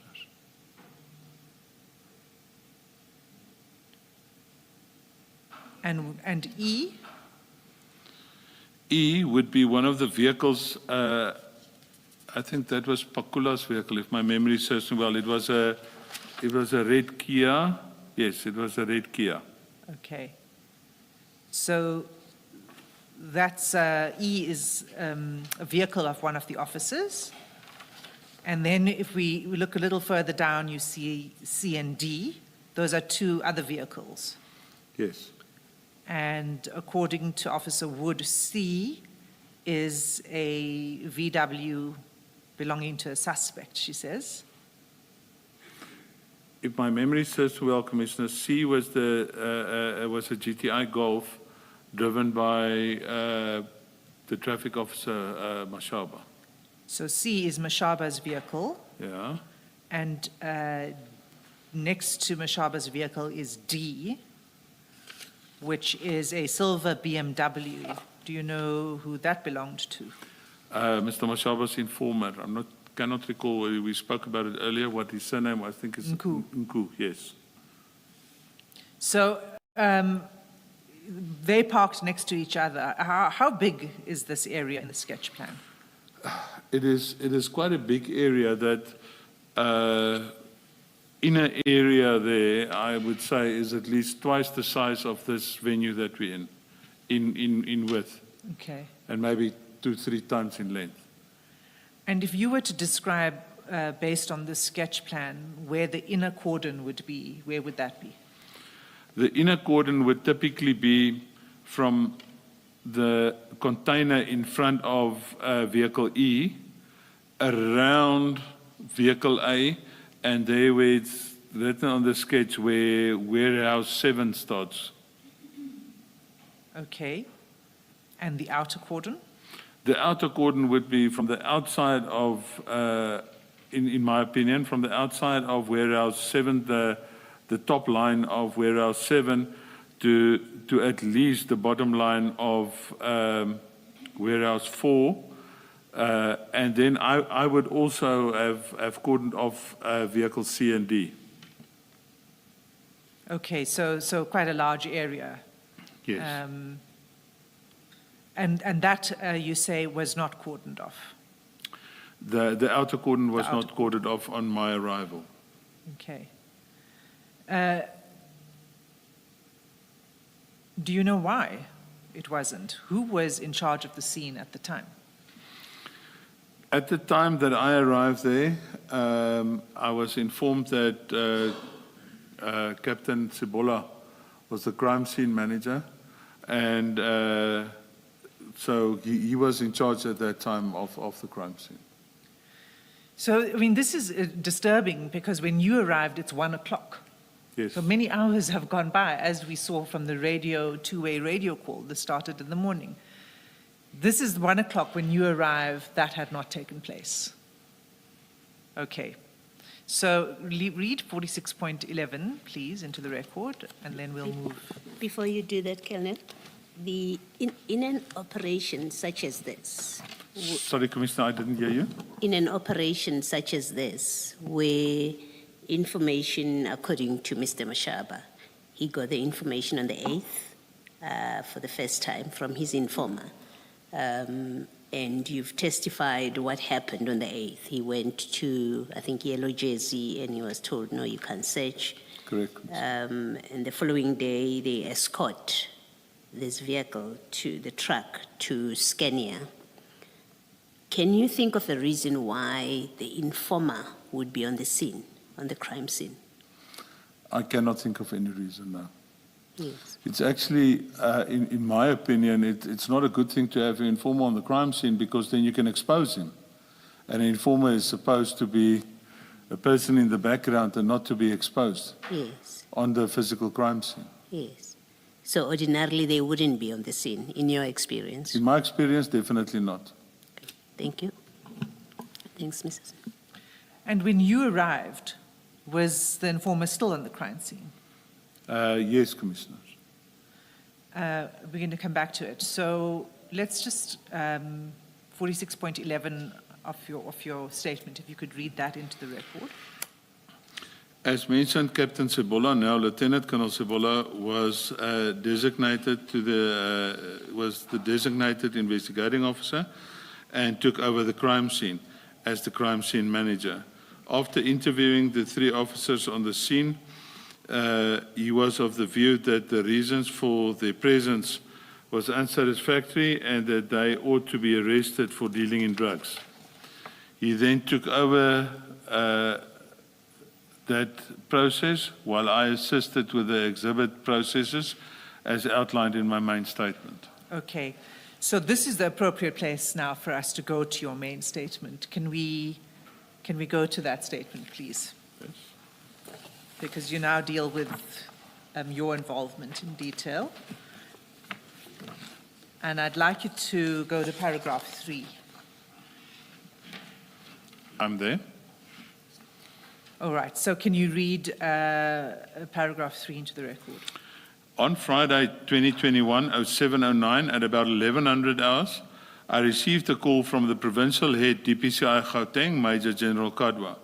The general informed me that there was a narcotics crime scene that he needed me and my team to attend to. The scene was at the premises of Scania trucks in Eritton, south of Johannesburg. He informed me that a large consignment of drugs was found in the back of a container truck, in brackets, shipping container. Okay, continue. I was at a meeting in Midrand and informed the general as such. I then instructed my second in command, Lieutenant Colonel Ludik at the time, telephonically to contact General Kadwa and arrange the standby members and himself to attend the scene. And did he? It was reported to me that he actually drove to the scene with General Kadwa. And did they arrive with standby members? He did arrive with standby members, and I found him and the standby members at the scene when I arrived there at about 1 o'clock. Okay. Continue. Because of the mentioned meeting I was involved in, I arrived at the scene at about 1 o'clock on the same day. I found a large number of police officers on scene, uniform and detectives. Also on scene was members of my team, Brigadier Sekubela. The Brigadier is the DPCI Serious Organized Crime Provincial Commander and in essence my direct commander. Also there was General Kadwa, the provincial DPCI provincial head. And what was the scene? What did you see when you arrived? Can you tell us what you witnessed when you arrived? Like I stated earlier, there was a lot of police officers, a lot of police vehicles there. And I would describe it as close to chaotic. About how many people are you talking about? 40, 50 people, easy. And in this area that you said that had not been cordoned off? Indeed, correct, Commissioners. So further contaminating the scene? Further contaminating the scene, yes. You can continue. I approached Lieutenant Colonel Ludik, who briefed me on the situation of the scene, and he also indicated to me in my absence he appointed Captain Sebola, now Lieutenant Colonel, as the investigating officer. I approached Captain Sebola as the arrangement is that the investigating officer on scene is the scene manager, and I offered my assistance and help to him. Okay, and let's pause you there for a moment. Why did Lieutenant Colonel Ludik delegate the scene to Captain Sebola? You had given him an instruction to go and attend and manage the scene, right? Indeed. But he was not an investigating officer. He was not the... We sort of make turns on who's the next investigating officer. And this time the coin fell with Captain Sebola at the time. Okay. So he is instructed by Colonel Ludik. In my absence, Colonel Ludik was at that stage my second in command of the team. So he instructed Captain Sebola to be the investigating officer. Okay. And do you know what time they had arrived on the scene? I am not sure, Commissioners. It would probably be in their statements. Okay. So, but certainly by the time you arrive at 1 o'clock, it's chaotic. I can describe it as such, All Commissioners. right. Can you continue with paragraph 7? And we'll take that slowly, but if you could just start reading that into the record. Maybe before you do that, Colonel, how does it work? We know Mr. Mashaba is from traffic, he's chief of traffic. And I think and then he's called his people. In my understanding, all of them are SAPS, not DPCI. And I think elsewhere, either in your statement, you are repeating what someone said, that SAPS Boisons were there.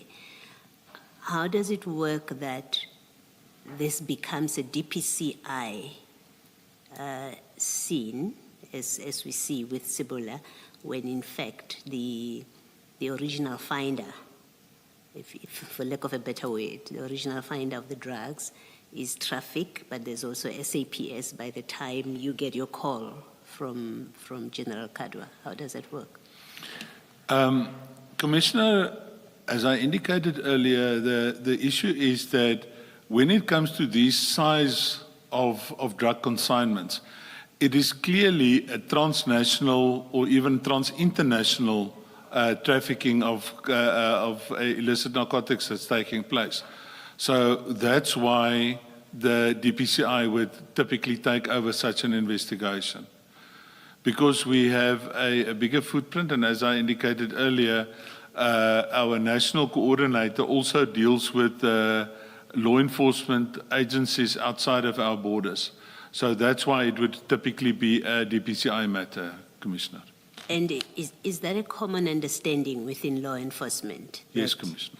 So Chief Mashaba, if he knows anything about drug enforcement, he would have known that this is a DPCI matter and would have contacted DPCI. Does it follow necessarily? In my opinion, he should have known as a senior member. Yes, Commissioner. Yes, that this is a DPCI mandate matter. Yes, Commissioner. Thank you. Thank you, Colonel. Paragraph 7. Paragraph 7. Captain Cibola indicated to me that he requested me to assist with the following issues. Point 1, he complained that there were too many people within the crime scene. I instructed some of my team members to cordon the immediate area around the vehicles involved, the truck with the container, and the vehicles on which the exhibits was loaded onto. Non-essential personnel were moved outside the cordoned area. Okay, so is this now where you establish the outer The cordon? outer cordon, yes. Why did it require you to arrive on the scene to do this if Captain Cibola was in charge? Captain Cibola, one must understand, as I mentioned, Commissioners, it was a chaotic scene, and I think he was more concerned with safeguarding the exhibits as our protocols needs us to do.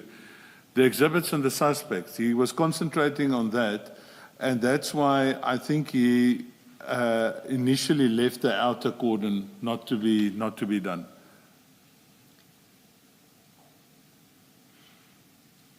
But you accept that the appropriate thing for him to have done was to cordon it off. There were many officers on the scene that could have assisted to do that.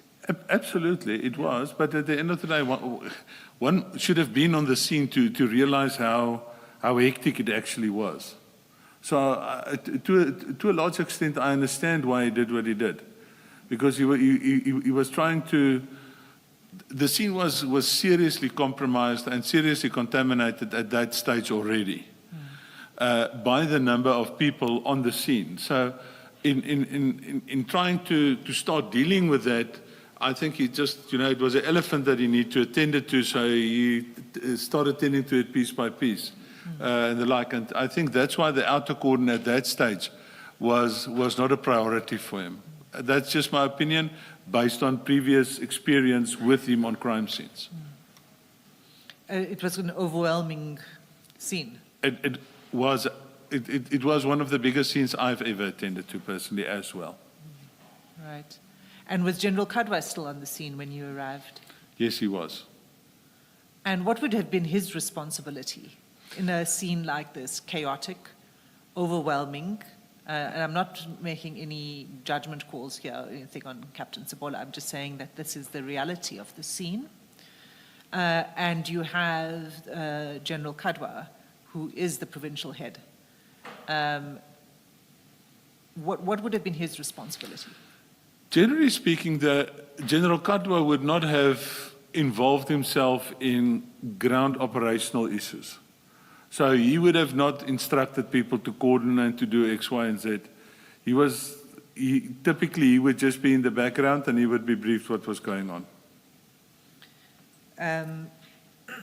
Okay, I'm going to come back to that because I do find this interesting, the extent to which there is a lack of control here, right, of the scene. So the first thing is you move in and you cordon off the outside. I instruct people to cordon off, to do an outer cordon, yes. All right. And then paragraph 2? He requested members to assist in taking witness statements.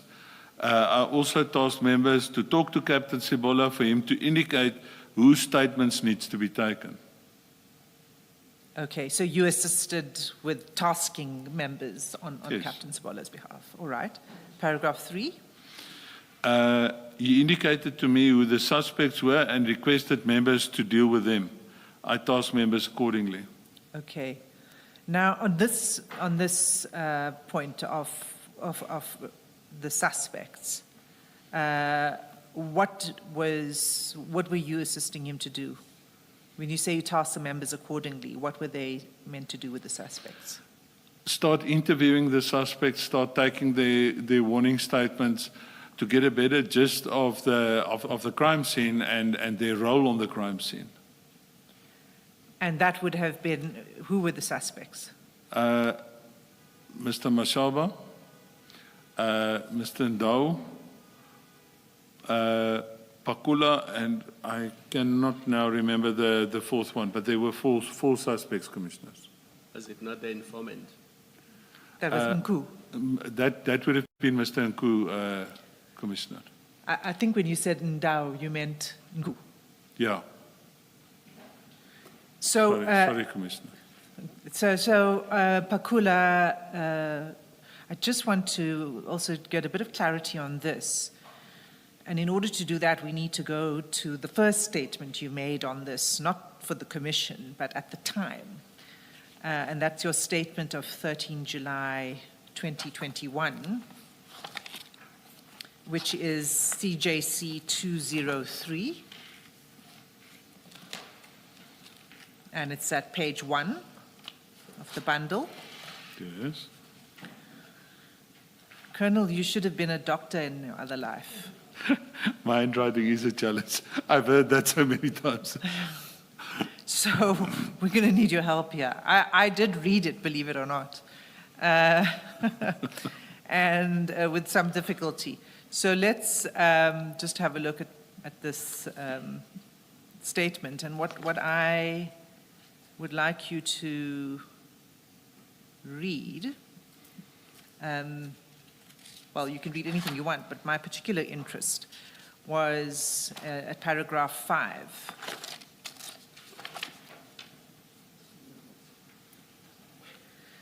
Could you read that into the record for the commission?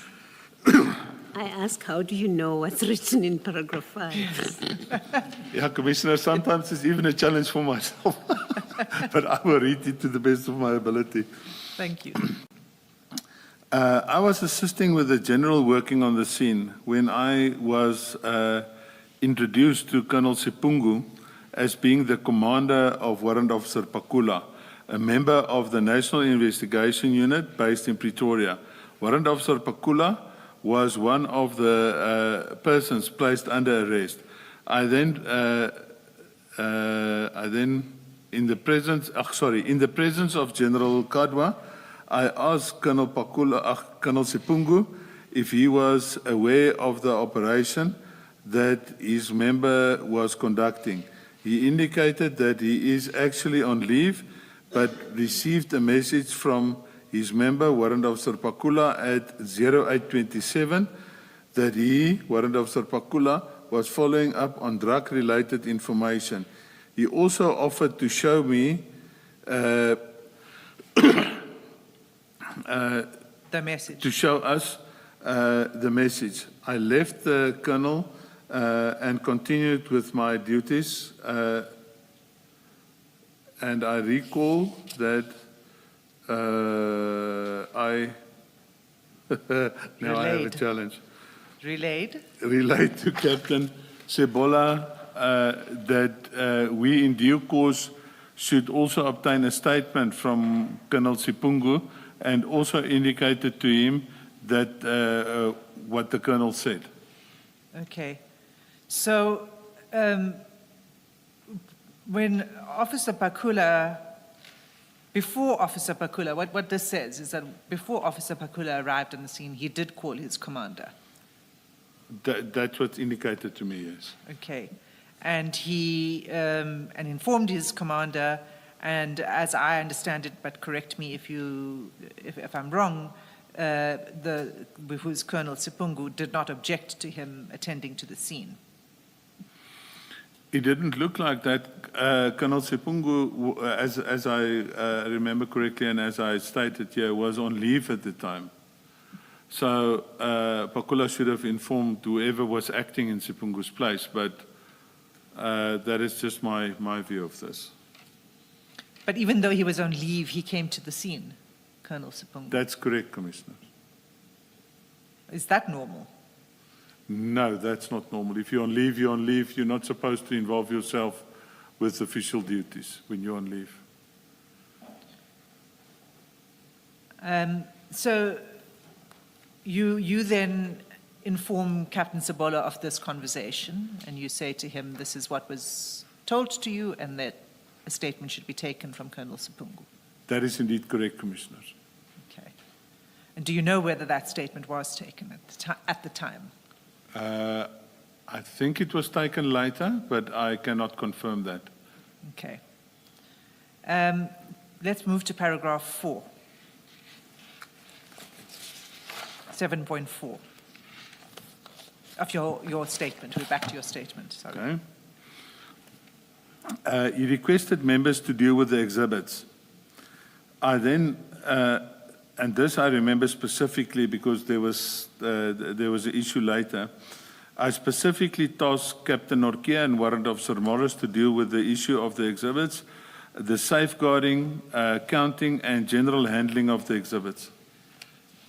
Okay.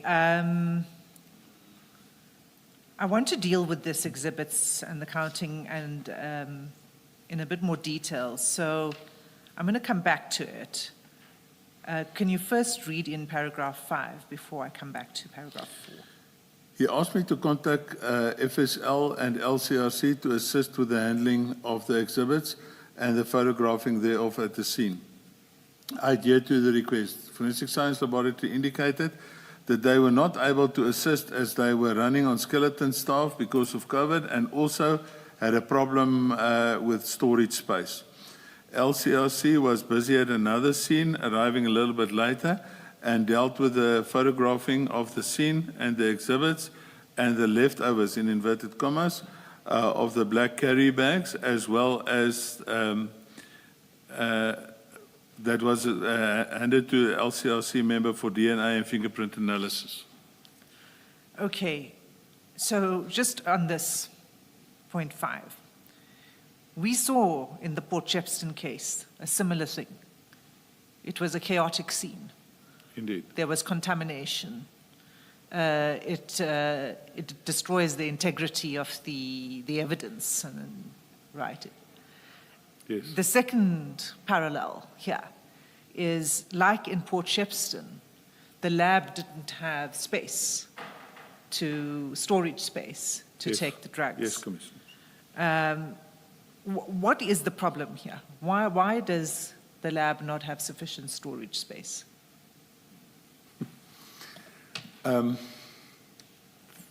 There's just no space. Literally, there's no space. Because of the number of Exhibits that Exhibits. is being stored there, and it also reverts back to the prior thing that I said in terms of the legislation, where we currently have to keep exhibits for way too long, and one runs out of space. And there aren't that many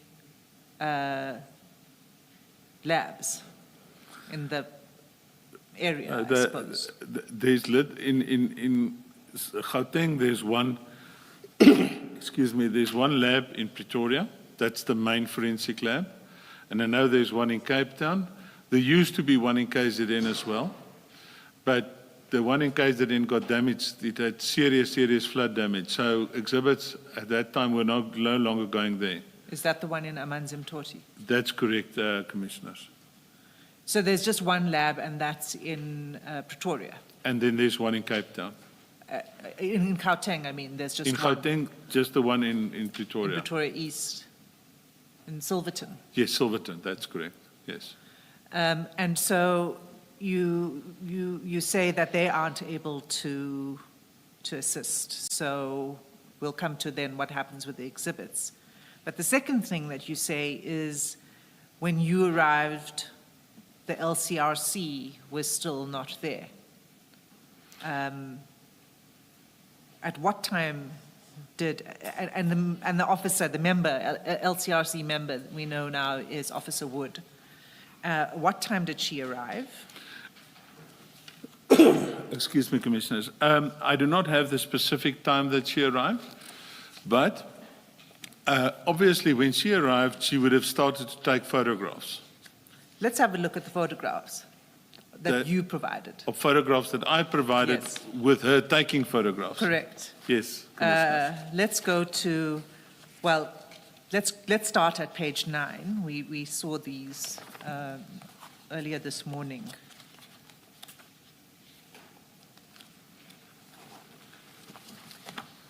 Okay, so as I said, I'm going to come back to the exhibits and the counting of the exhibits, but for now, this is a photograph that would have been taken.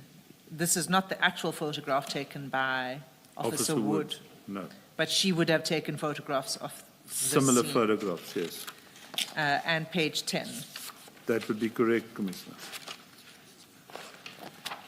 And page 11. Page 11, Can you tell us who are the people in this photograph to start with? I'm trying to see, I cannot recall who's the person with the orange jacket. Next to him would be my good self. I also do not know who's the person here with the back to us. And the person, last person there looks like, or the second last person, that looks like Warrant Officer Woods. The next photo will show us better. And But then, before we move up to the next photo, this looks like it's at night time. indeed correct, Commissioners. One should just bear in mind that around 5:30 in winter, it becomes dark. Okay, it's already getting dark. Indeed, Commissioners. What are the bags that are being handled by the officers? These are the bags that the remainders of the black bags that we saw in the earlier photographs. The remainder of the black bags was put in these evidence bags, and she was busy photographing the remainders of the black bags.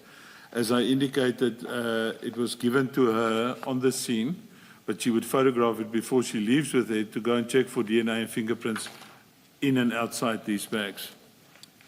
Okay, so if we look at page 12, That would be Officer Woods taking the photographs of these bags to the, if I have a look at the picture as it lies in front of me, to the far right.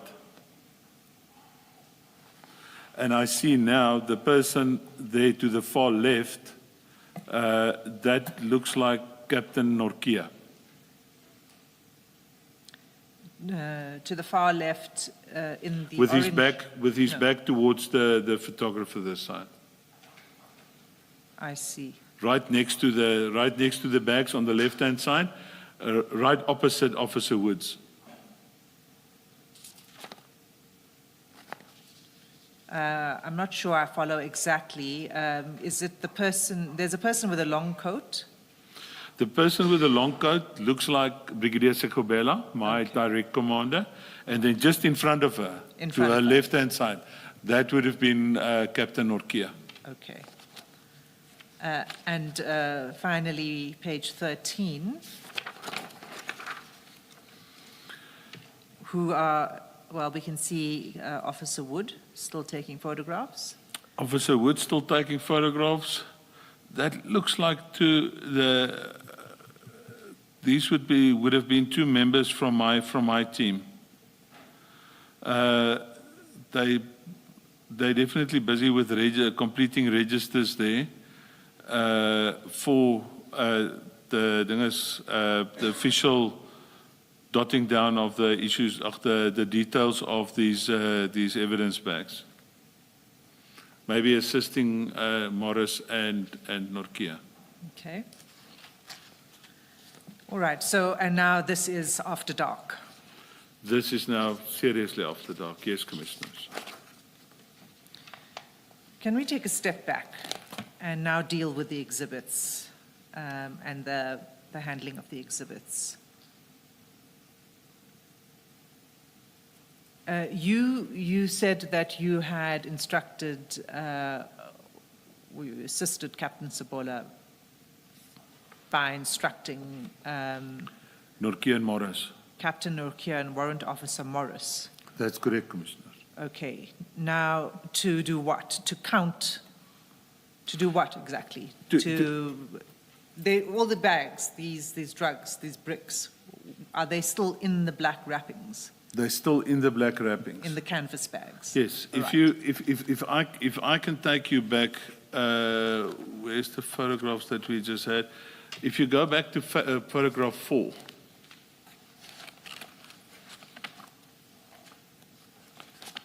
Yes.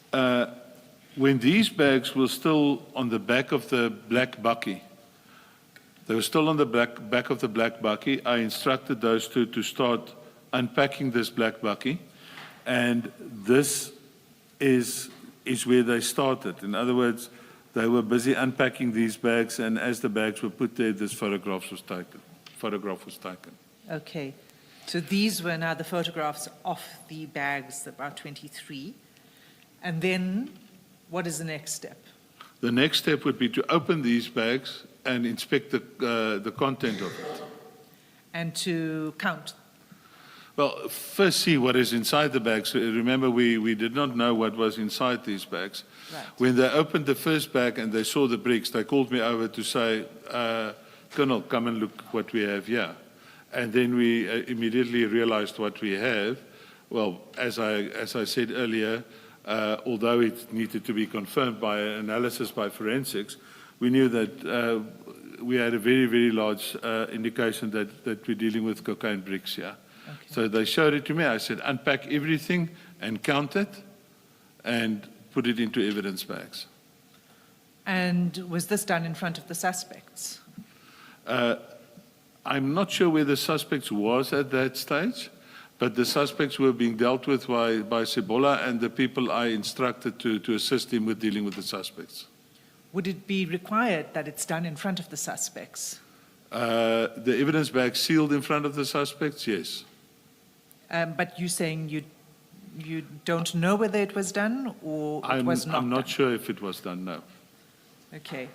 No, but by the time you instructed that the bags be removed from the bucky, Yes. and they end up on the floor here, by that time or today, was there a record completed by Mr. Mashaba or any members of his team that reflected that so many bags had been removed from the container onto their vehicle? Commissioner, I'm not aware of any such record, Commissioner. You're not aware of that? I'm not aware of any such record. To the best of my recollection, such a record does not exist. They hadn't completed any record? No, Commissioner. Thank you. So, Colonel,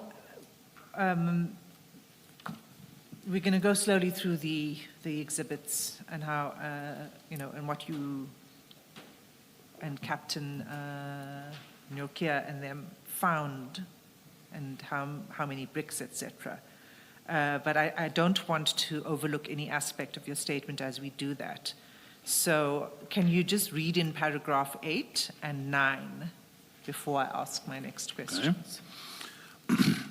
I generally assisted and supported Captain Sebola and other team members with their duties on the crime scene. I was happy with the way in which Captain Sebola dealt with the issue of the crime scene management. Although the scene was already seriously compromised, we dealt with it to the best of our ability. I also tended to all immediate reports that needed to be submitted. In specific relation to handling the exhibits, I would like to state the following. The exhibits was packed in black bags with handles. The two members who I assigned to deal with the exhibits, as mentioned supra, opened these bags and showed me that it contained bricks. These bricks was wrapped in black and transparent wrap. Out of experience, the team believed these bricks to contain cocaine. In brackets, this, however, would only be confirmed by Forensic Science Laboratories analysis and weighed plus minus 1 kilogram per brick. These bricks also had markings on it, and the two I can remember was a bull red in color and a seagull in black color with a white background. These bricks was packed out, counted and photographed.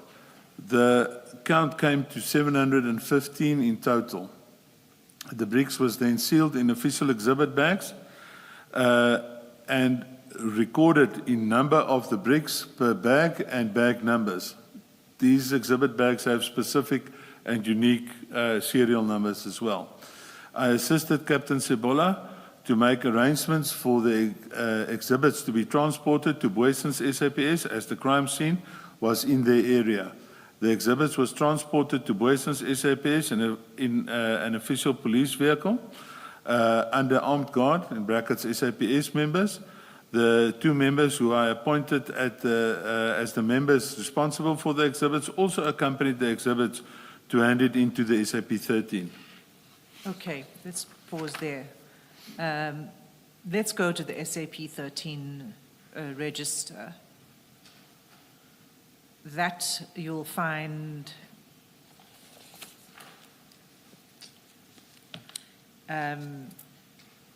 at CJC 11, 211, pardon me, CJC 211, and specifically page 41.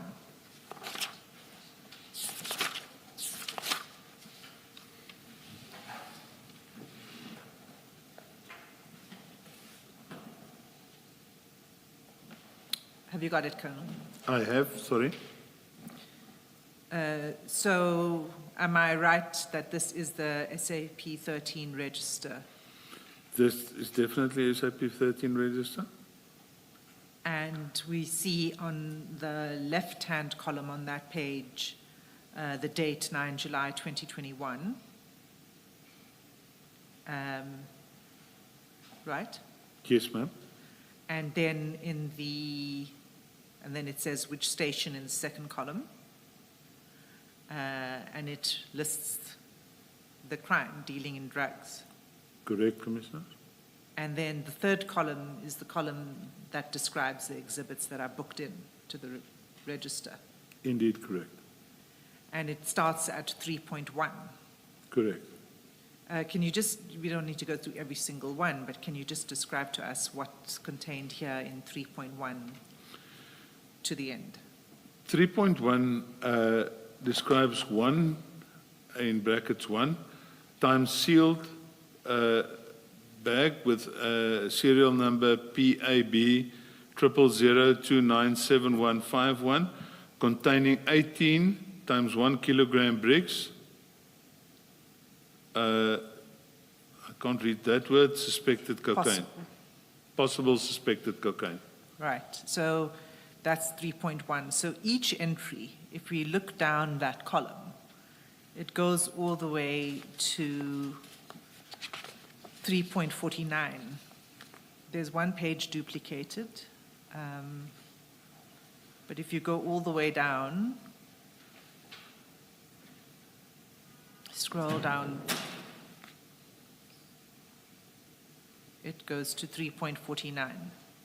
Correct, Commissioner. Now, I've counted these, and in fact, it amounts to 684. I don't know whether you've checked this count. I haven't checked it, no. It amounts to 684 bricks, a total 684 bricks. But I think the reason for that is if you look at 3.12,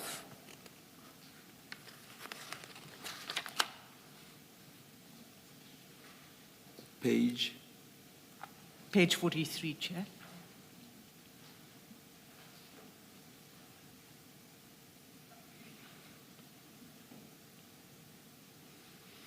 Yeah, they didn't write in the number of bricks. Correct.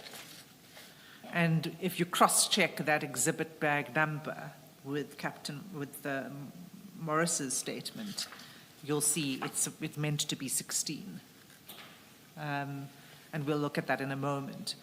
So, in fact, the amount should be 700, not 684, if you add in the 16. But 700 is also not 715. And in your statement, you said there were 715. Can you just explain that discrepancy between the SAP 13 register and...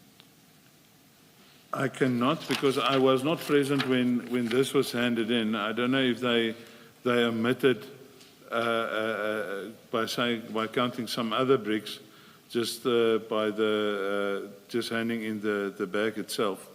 But on scene, it was reported to me that there's 715 bricks.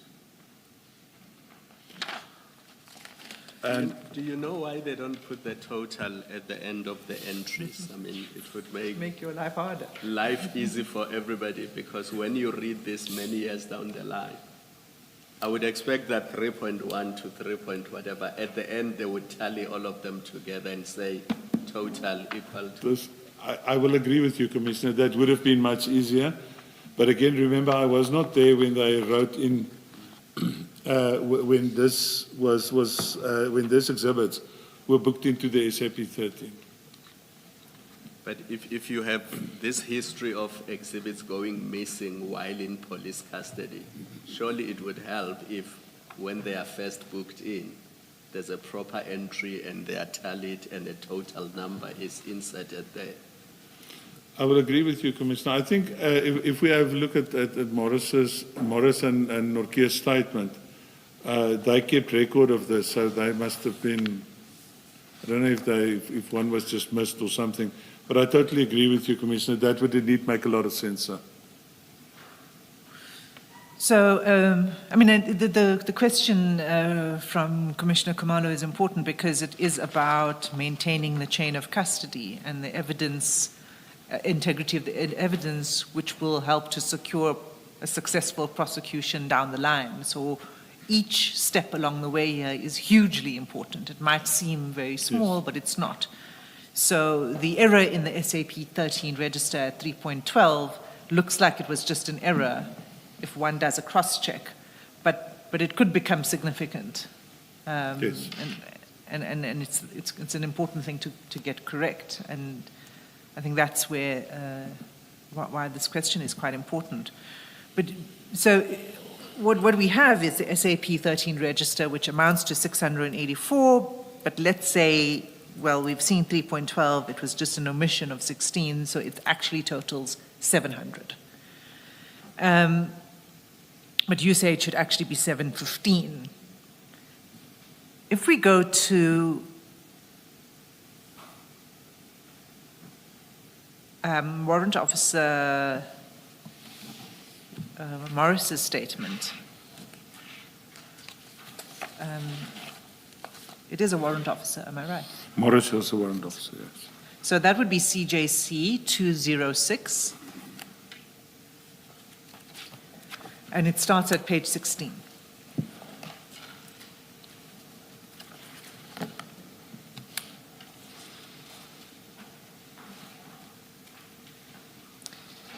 And the relevant part for us,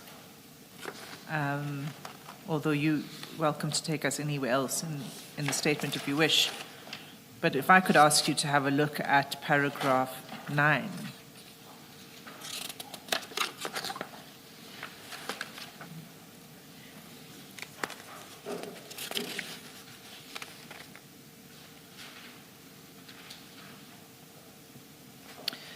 In fact, the first thing I should probably do is explain my own thinking.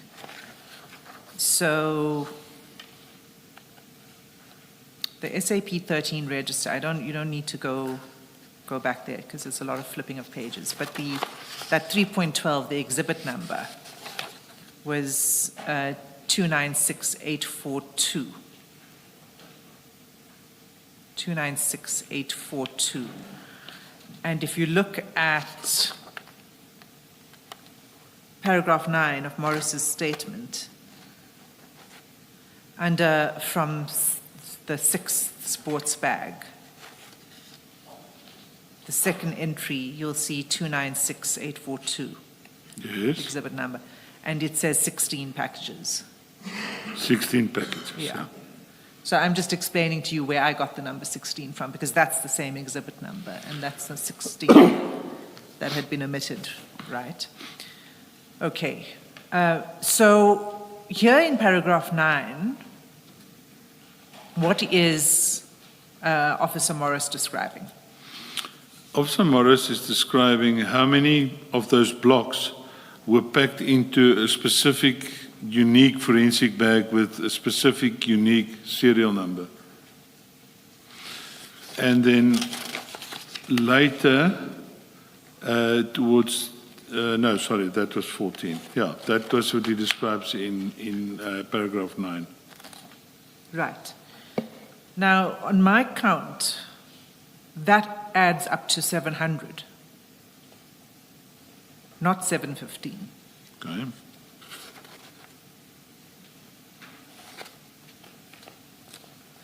So it tallies with the SAP 13 register, 700. But then where does 715 come from? I still don't then have an answer to the discrepancy. I think, Commissioners, I think it will just be good and well for Warrant Officer Morris and Norkia to explain that discrepancy, because on scene they reported to me 715 blocks. And if you go further and you look at my statement, these blocks out of experience usually weighed around weighs around 1 kilogram each. And when it was handed into forensics, and I think we'll probably come to that, sorry for jumping the gun now, getting ahead of myself. No, I am also looking at paragraph 11 of your statement, at top of page 4. And you are dealing with, I think, the handing over to FSL. That's correct. And you say the drugs, upon being handed in, weighed 715,86 kg. Exactly right, Commissioner. Yeah, and I'm not sure to what extent, if at all, that tallies with the 700 bricks. 715 was handed in, and it weighed 715.88 kilograms. But what I'm saying is, Ms. Hasim has taken us to 2 places. That And indicates the calculation is that at both places there was 700. So what I'm saying is, I don't know how one is able to relate those 2 700 counts to the 715,86 in paragraph 11 of your statement. I totally concur. Well, I see what you're saying, Commissioner. And as I indicated, it was reported to me, I didn't count the bricks. Yeah. It was reported to me that there were 715 bricks counted on scene. Maybe if I can only testify to what I've got knowledge on. Yeah. If I can complicate things further, if we go to CJC 210, It's the statement of Captain Modise, the 212, Section 212 statement, and it starts at page 36.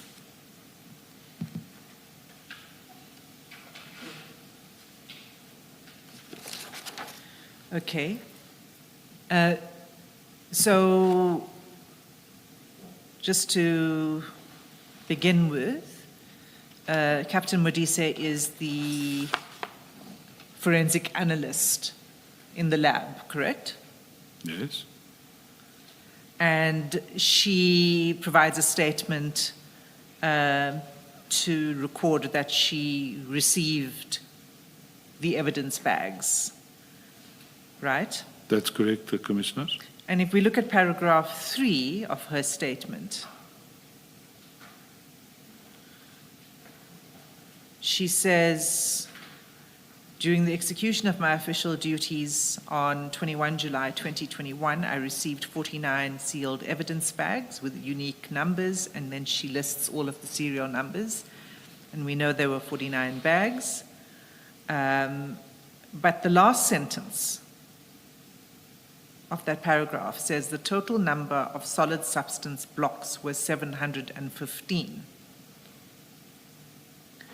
And I find that peculiar because we know that there were 700 because Morris said so and the SAP 13 register says so, and we can count them up. How is it that Captain Modise then comes to 715? How do we understand, what are we to make of that discrepancy? Again, Commissioners, I would submit that Warrant Officer Morris and Captain Orkier should answer on that, because it's also clear here that for her to say this is the number of blocks, and for her to be able to do this analysis, she would have opened these evidence bags and literally counted them. And Warrant Officer Morris should explain why this discrepancy of 15 blocks.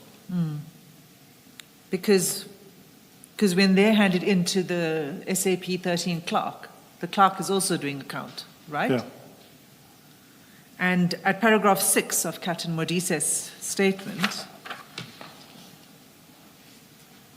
if we look at that, the last sentence, if you could just read the last sentence, please. An average mass of one solid substance block was 1,001.20 grams. Thereafter, the total estimated mass of the exhibit's material was 715.86 kilograms. They have underlined estimated because I think they are dealing with the actual substance, and I would think they are doing the weighing and they are doing everything. So the estimated surprised me, but I'm just making an observation. Please continue, Ms. Hassan. Chair, it's also peculiar that it's an estimate because it's 715.86, which is not an estimate. But what we have, the point of this being a discrepancy in it exhibits the number of bricks and the weight of the bricks, and how the count when it's booked into Boyson's and then when it gets to the lab. I can see that, Commissioners, yeah. Okay. So I need to then take you back. So what we know is that the bags were counted, sealed, taken to Boyson's, checked into the register. Correct. All of that totally in accordance with protocol. Absolutely, Commissioners, yes. Yes. But then, can you read paragraph 10 of your statement? Paragraph 10. of my statement. Of your statement, yes. So it was a Friday, as I understand it. Yeah, the 9th was a Friday, indeed. Right. That's correct, Commissioners. Throughout the weekend following the operation, I was contacted by the station commander of Booysens, Brigadier Jones. He raised concerns of safety for the exhibits and requested me to have it removed as soon as possible. On Monday, 2021, 07:12, I phoned FSL again and requested if they could take in the exhibits. They still were not able to assist with the storage of the exhibits. As Captain Sebola was busy with the case docket at court, I continued to assist with the matter concerning the exhibits.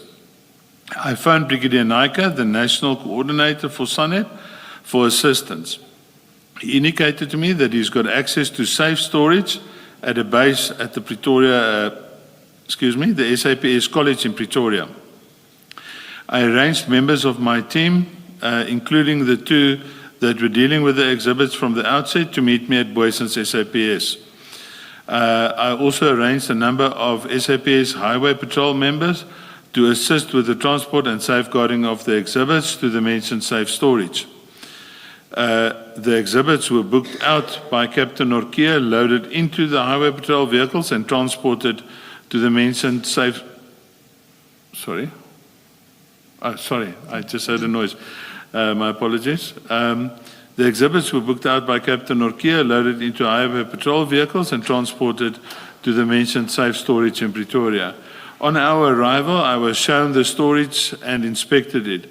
I was satisfied that this was a very safe place with access control at the gate to the facility inside the SAPS College, and it was a strong room inside a building with a steel door and a steel gate. The room was empty and the key was handed to me. We unloaded the exhibits into the strong room, locked the gate and the door, and I handed the keys to Captain Norkia with the instruction to see to it that the exhibits be moved to FSL as soon as they were ready to receive it. When we offloaded the exhibits bags, the bricks were still in the form that it was at the time of the seizure. Okay. So what was the concern? I mean, again, given what we know about the importance of safeguarding these exhibits and following proper protocols, and the SAP 13 generally, as I understand it, being itself like a vault, right? It's a very secure place. It's attended by someone all the time. Nothing can go in and out without it being recorded. What was the concern here with keeping it at the Booysens SAP 13 vault? Commissioners, there were mainly two issues raised by Brigadier Jones. He firstly indicated to me that this arrest of these four people drew a lot of attention, and there was more than usual, actually he called it a large number of visitors there throughout the weekend, and he said that there was even demonstrations outside the police station. He further indicated to me that he believes that his SAP 13 storage facility is not safe enough because it doesn't have a 24/7 guard or video cameras or anything like that. So he was concerned for the safety of these exhibits. And, you know, at that stage I had to try and mitigate the safety of these exhibits because if something would have happened to these exhibits, he would have turned around and said, I told Stein to make a plan and now he's not making a plan and now there's a trouble. So that's when I stepped in and made alternative arrangements in an effort, as I indicated, to try and mitigate the safety of these exhibits. And was his concern that the protesters might try to, was it his concern that the suspects might have a hand in the disappearance of the drugs?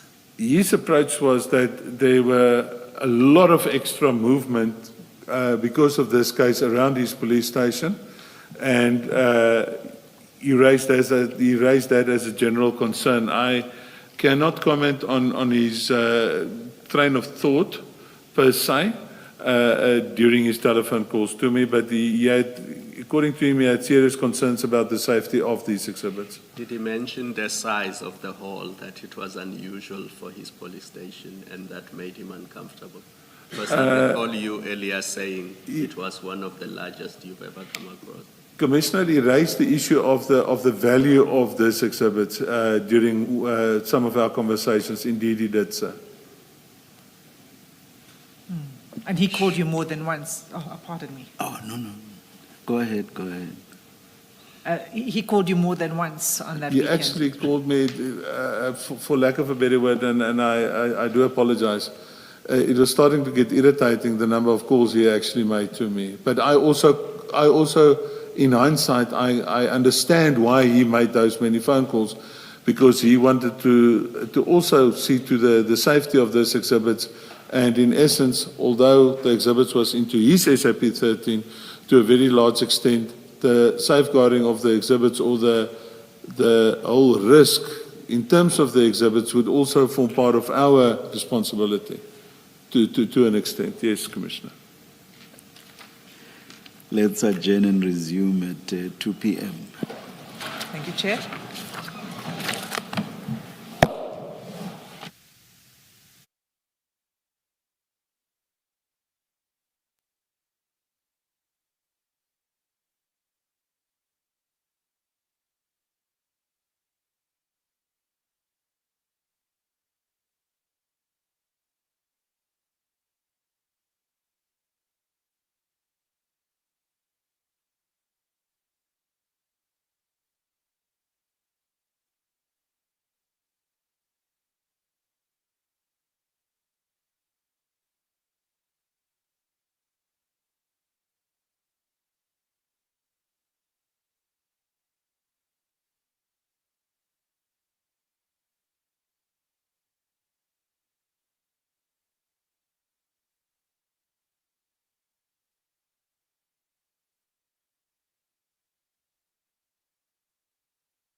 All rise. We are ready.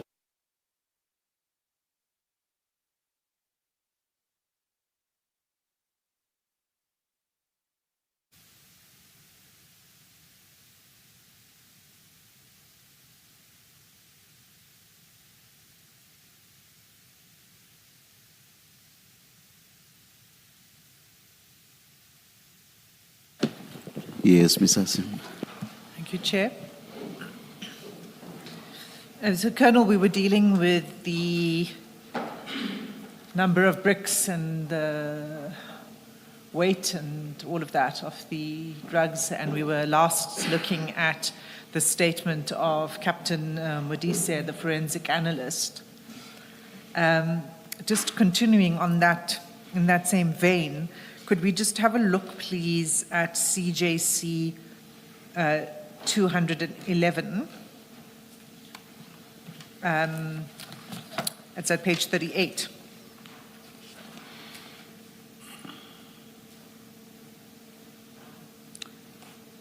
And you'll see that this is a 212 statement of another forensic analyst named Warrant Officer Mabasa. And if we look at that report, the statement itself at page 39,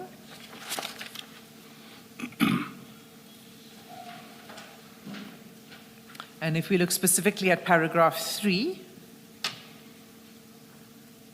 she says, during the execution of my official duties, 10 August 2021, I received one sealed evidence bag with number, and she gives the number, and she says it contained an amount of solid substance wrapped in plastic and adhesive tape. And then at paragraph 6,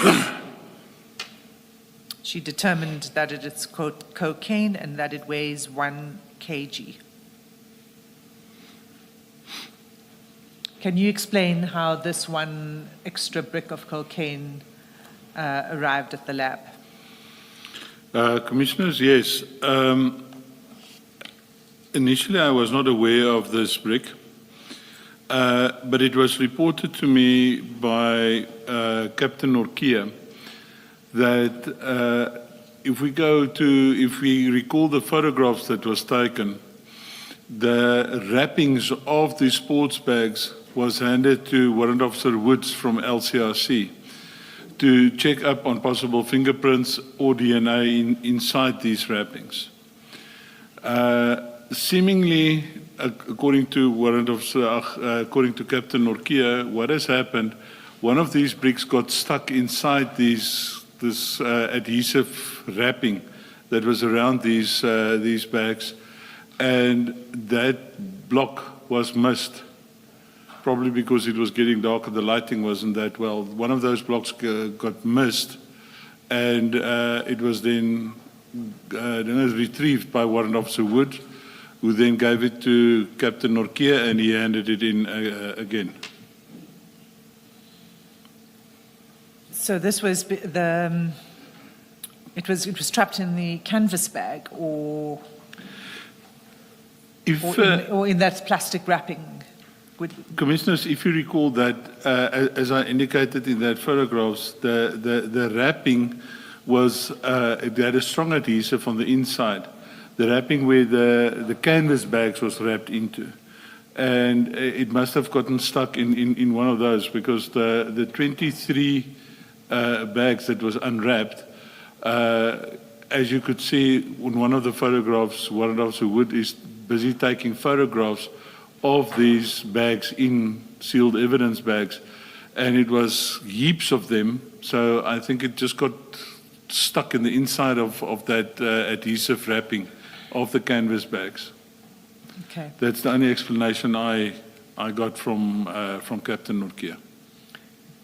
We don't know whether there were any other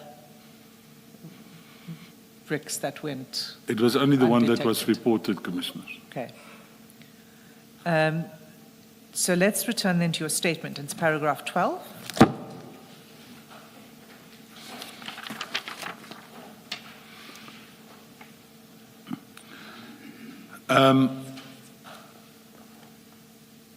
Captain Norkia, on the 19th, reported to me, sorry, just paragraph 11, if you don't mind. Sure. Commissioners. While I was off sick with COVID, Captain Norkia reported to me telephonically that on the 19th of July 2021, that forensics indicated that they were ready to receive on that day, and that he handed in the exhibits, him and Warrant Officer Morris handed in the exhibits on that day. And I asked him if everything was in order, and he indicated to me it's still in order, all is still there, all is still accounted for. So, sorry, that was at this point in time, and thank you for going back to paragraph 11. At this point in time, this was where the drugs were now transported from the SAPS college to FSL. From the safe premises to FSL, yes. So just again on that timeline, the 9th was the drug bust. Correct. That was the day it was booked into the SAP 13. On the 9th, correct? On the 9th. Correct, Commissioner. Calls to you, multiple calls over the weekend. 12th, the Monday, it was then taken to the SAPS training college Correct, Commissioner. and locked into a storeroom. A safe storeroom, yes. And just remind us then who had control over the exhibits at that point in time. I would refer you back to paragraph 10, where the last paragraph under paragraph 10, we unloaded the exhibits into the strong room, locked the gate and the door, and I handed the keys to Captain Norkia with the instruction to see to it that the exhibits be moved to Forensic Science Laboratory as soon as they are ready to receive it. So it would have been Captain Norkia that was in total control of the exhibits henceforth. So I understand the reason for moving it because of the concerns that were raised at Boyson's, and then, you know, this was the place that was identified as being very safe. But it is a breach of protocol, is it not, to take it to the college? I would concede to that, yes. But, and even if the motive is for the purpose of protecting. I had to take a decision in an effort to try and mitigate further risks to the exhibits, and hence my decision to take that move out of protocols. And I suppose for me the question is, it's so important, the protocols, right? Because when there's a breach, it sort of allows for problems to creep in. Yes. And it's not ideal that the drugs had to be moved out of an SAP 13 register. What is the solution to this? Enhance the storage capability at forensics. Is that forensics? Is that's really, because it has to go into an SAP 13 first. Absolutely, right? yes. But the problem is that you don't want to keep it in SAP 13 longer than is absolutely necessary. I think protocol allows us 7 days, and within the period of 7 days, we need to move it to forensics from a SAP 13 attestation, yes. Yeah. So if there had been space at the forensic lab, then it would have just gone from Boyson's on the Monday straight to the lab. Absolutely, yes. And there wouldn't have been this diversion. Yes, Commissioners, it would have been like that. Can I ask a question? Why can't you hand over the custody to FSL within 7 days and you let them decide where they store the drugs? Because then you would have complied with the protocol, and it's their responsibility to find storage capacity. I totally get what you're saying, Commissioner. At the end of the day, one is to a large extent also in their hands. If they say, I cannot receive, I have to make alternative arrangements. Can't you say you are obliged to receive? Within 7 days, I must hand over these things to you. If you don't have storage capacity, speak to National Commissioner or whoever is responsible for these things to make an arrangement. but these things are now in your custody. They can't be in the custody of a police station or the Hawks or whoever the people are who initially discovered or are investigating the issue of the drug. I was at that stage of the belief that I cannot tell them what to do, although they're also aware of the protocols, Commissioner. And I just, as I've indicated previously, I just had to make an arrangement for, in lack of a better explanation, for the better of the exhibits, for the safeguarding to the best of my ability for the exhibits, until such time that they were able to accept it, Commissioner.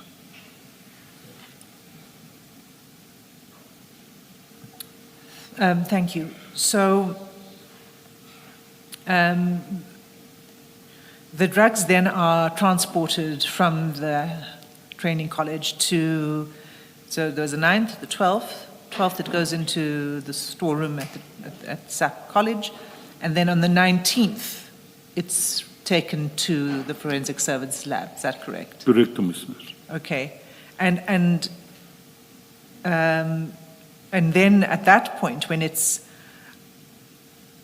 logged in with the forensic service lab, is there a clerk who then receives it, and so there's a counter signature for everything that's received?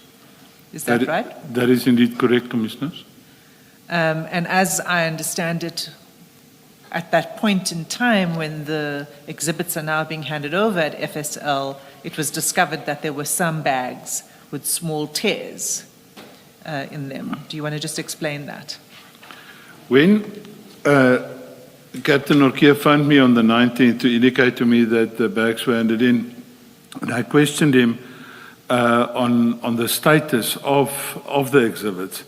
Like I said, he indicated to me that it was still in the brick form, it was still in the same evidence bags, but probably because it was moved a number of times from the crime scene to Boysens, from Boysens to the safe storage in the college, from the college then to forensics.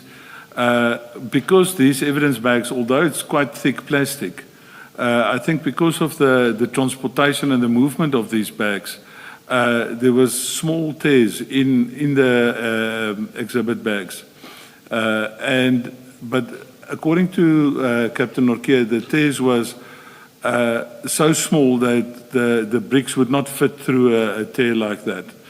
But what happens at forensics when you get there and there's the evidence or the exhibits bags are compromised even in the smallest way or fashion, not properly sealed because it's got a self-sealing, you remove a strip and then it's self-sealing.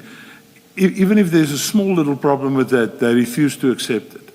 So Captain Norkia explained to me that they, at reception in forensics, they actually resealed these into other bags that didn't have any damage to them. And it was then accepted as such at forensics.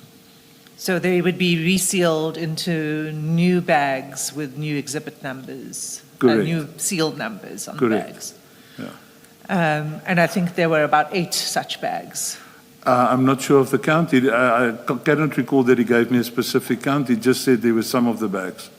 I asked him, did you get it sorted? He said, yes, we resealed it and we handed it in. They accepted it as such.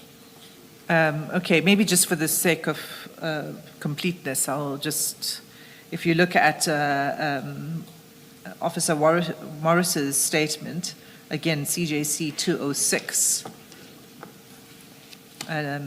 starts at page 16. But if you look at page 19,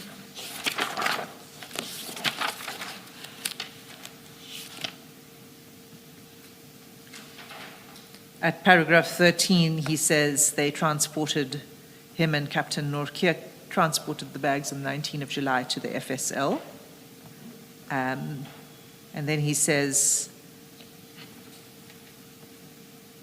that they were damaged from the handling of the Yes. drug exhibits. And then in paragraph 14, he lists the bags that were affected, Yes, Commissioners. and they were placed into new bags. Yes, Commissioners. And there are 8 bags that are listed. Okay, that's just to close that off. Thank you, Commissioner.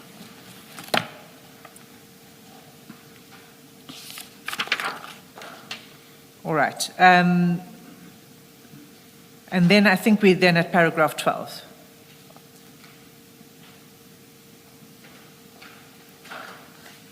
Would you like me to read it in? Yes, please. On my return from isolation, I further assisted Captain Sebola by inspecting the docket in terms of the investigation done and issued written instructions on the outstanding investigations. I also assisted with obtaining some of the outstanding statements. Okay. So you continued to assist even after this would now be with the investigation into, the source of the drugs and, potential destination of the drugs. That's what. Correct, Commissioners. Right. Please, can you read the first paragraph of paragraph 13? During the course of 2024, after an IPAD investigation into the matter, I was informed that the IPAD case was dismissed by the DPP in terms of charges against members, including myself. But the IPAD requested a departmental investigation to be conducted against DPCI members who were involved in the Boysens case. Major General Gerber was appointed as the investigating officer into the departmental investigation. After his investigations, the national head of the DPCI also decided that the members acted correctly and that no departmental steps will be taken. During this investigation, I was instructed to confirm the status of the exhibits of this case. Pause there. Let's just, before we move on, just on the investigation. So this investigation by Major General Gerber into the members of the Hawks was really followed from the IPAD investigation and the IPAD recommendation. That's correct, Commissioners. Can we just look at the IPAD report? You'll see that at CJC 215.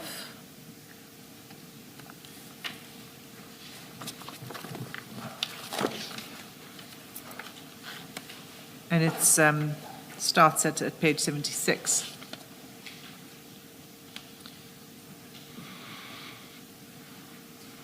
This is the report that made the recommendations, right? I think so, yes.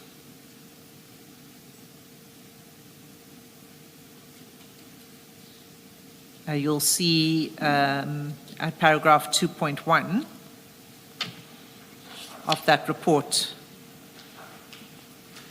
the IPAD says the recommendation is to initiate disciplinary proceedings as the SAPS members involved are, and then it lists 5 members of the SAPS and Hawks. Yes, Commissioner.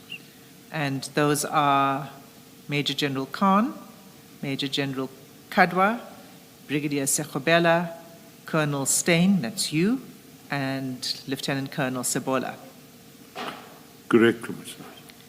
And this was based on an investigation at 2.3.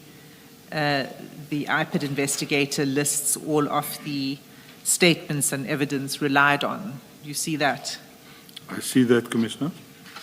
So there's a list of about 42 statements, including some warning statements, and then other evidence, a radio control transcript that we were looking at, the SAP-13, forensic report, etc. So based on all of these interviews with these people, what the IPAD report investigator determines is, if you look at page 79,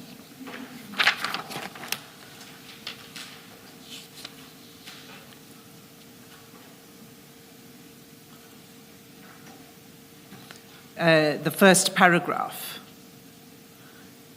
It says, evidence in our disposal revealed that indeed the complainant and 3 others were arrested on 9 July 2021 and were charged with dealing in drugs. As per the Boysens case, that's the Eritton case number. the police arrested their colleagues who made a huge drug bust. 2 generals, namely Major General Khan and Kadwa, attended the crime scene. However, they are unable to explain as to their role at the crime scene. General Kadwa indicated that he did not do anything at the crime scene, as he alleged that he remained in his car, and later he got a report that officers were arrested. And then it goes on and says, you know, the drugs were taken to the lab, the canine unit issue, and then the recommendations. This then is what led to Major Gerbers doing his investigation, right? Correct, Commissioner. Now, I accept that you can't really comment on the IPID investigation itself. No, I can't, Commissioner. But can you tell me whether General Kadwa did exercise any control over the scene when he was there, or whether he did just remain in his car? Is that a correct statement? What I personally saw, that would be not in his car, he was standing next to his car when I arrived there. And he, while the entire time that you were present, he didn't issue any instructions or exercise any oversight? The only thing he asked me is, I must just remember to tender the initial report to him, the preliminary report to him as soon as possible. That's the only thing he told me to do while I was on the scene. And okay. Then what happens is that the recommendation is made, and who is Major General Gerber then, who is tasked with? Major General Gerber, I'm not sure where he is currently, but at that stage he was or still is the provincial head of the DPCI in Mpumalanga.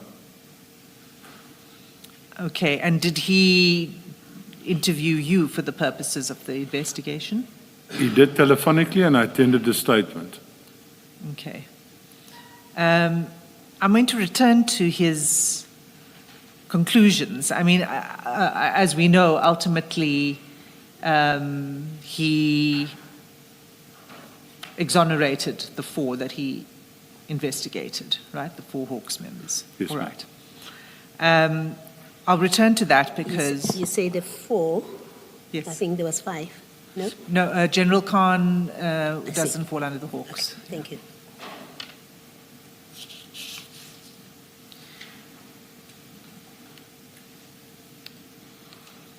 And then who was the complainant in this IPID investigation?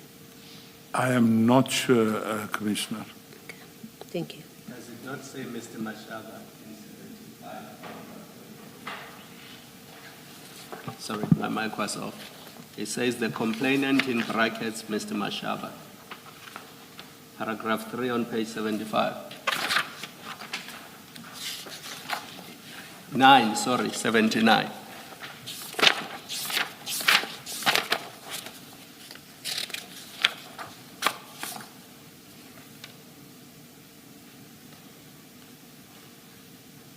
Yeah, that is indeed correct. Commissioner, I haven't seen this report before until the bundle was given to me over the weekend. It seems to me that the complainants are the 3 police officers who were arrested. Yes, the traffic officer, the 2 police officers, and then the private individual. I think you're 100% correct, Commissioner.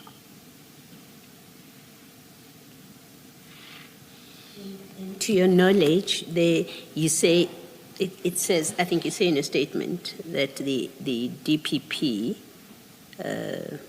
dismissed the case that was supposed to be put against you. Do you know what was the charge against you in particular that the DPP... If my memory serves me well, it was corruption and defeating the ends of justice. If my memory serves me well, Commissioner. Thank you.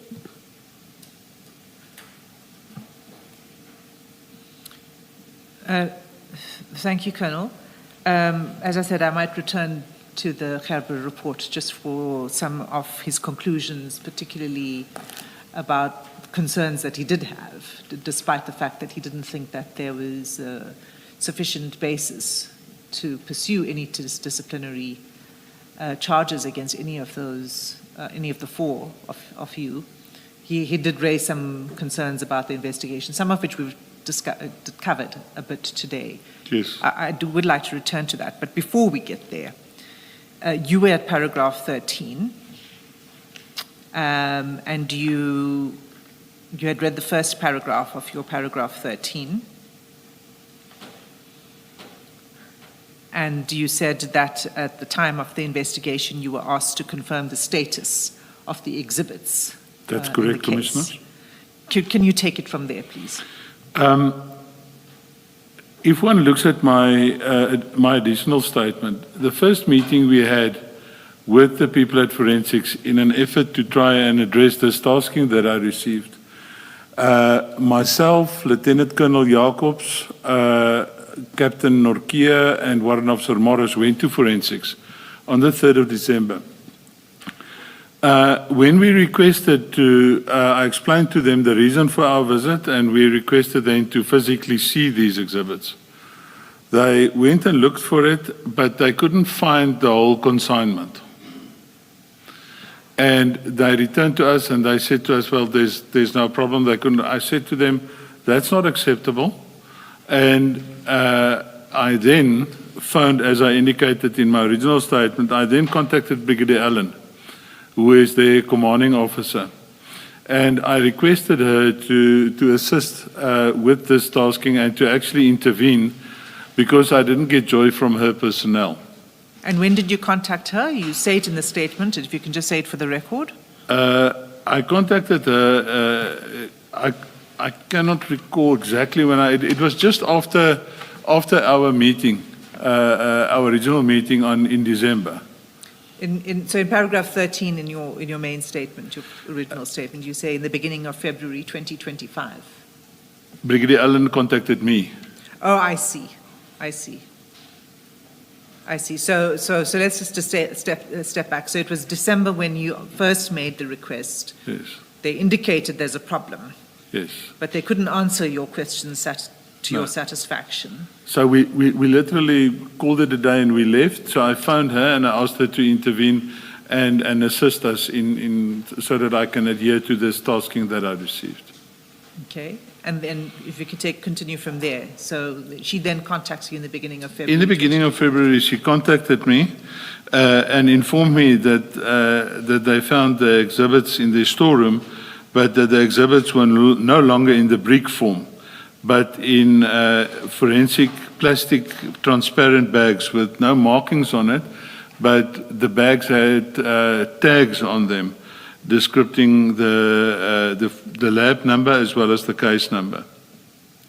She further indicated that the consignment now only weighed 479.4 kilograms, and that 579. 579.40 kilograms, and hence that 136.46 kilograms was unaccounted for. On Wednesday, the 22nd of February of 2025, I attended a meeting with General Kadwa, Lieutenant Colonel Jacobs, and I think that Norkia and Morris was there, I'm not sure, with Brigadier Allen and some of her personnel. They could still not explain the 136.46 kilograms that was unaccounted for, and it was then that General Kadwa decided to phone the DPCI national head of anti-corruption, of the anti-corruption section, and requested an investigation into the matter. I'm not aware of the current status of this investigation. Okay, let's just unpack that a little bit. So 136.4 kgs went missing. Based on the original weight of 715.86 kilograms, it only weighed in now at 579.4 kilograms, so 136.46 kilograms was missing. And she said they were no longer in brick form. We actually viewed it. It was now just a powder in large see-through bags with tags on them. Again, when it's sealed in the evidence bags, it's got that shrink wrapped, it's tightly wrapped with the plastic. Correct.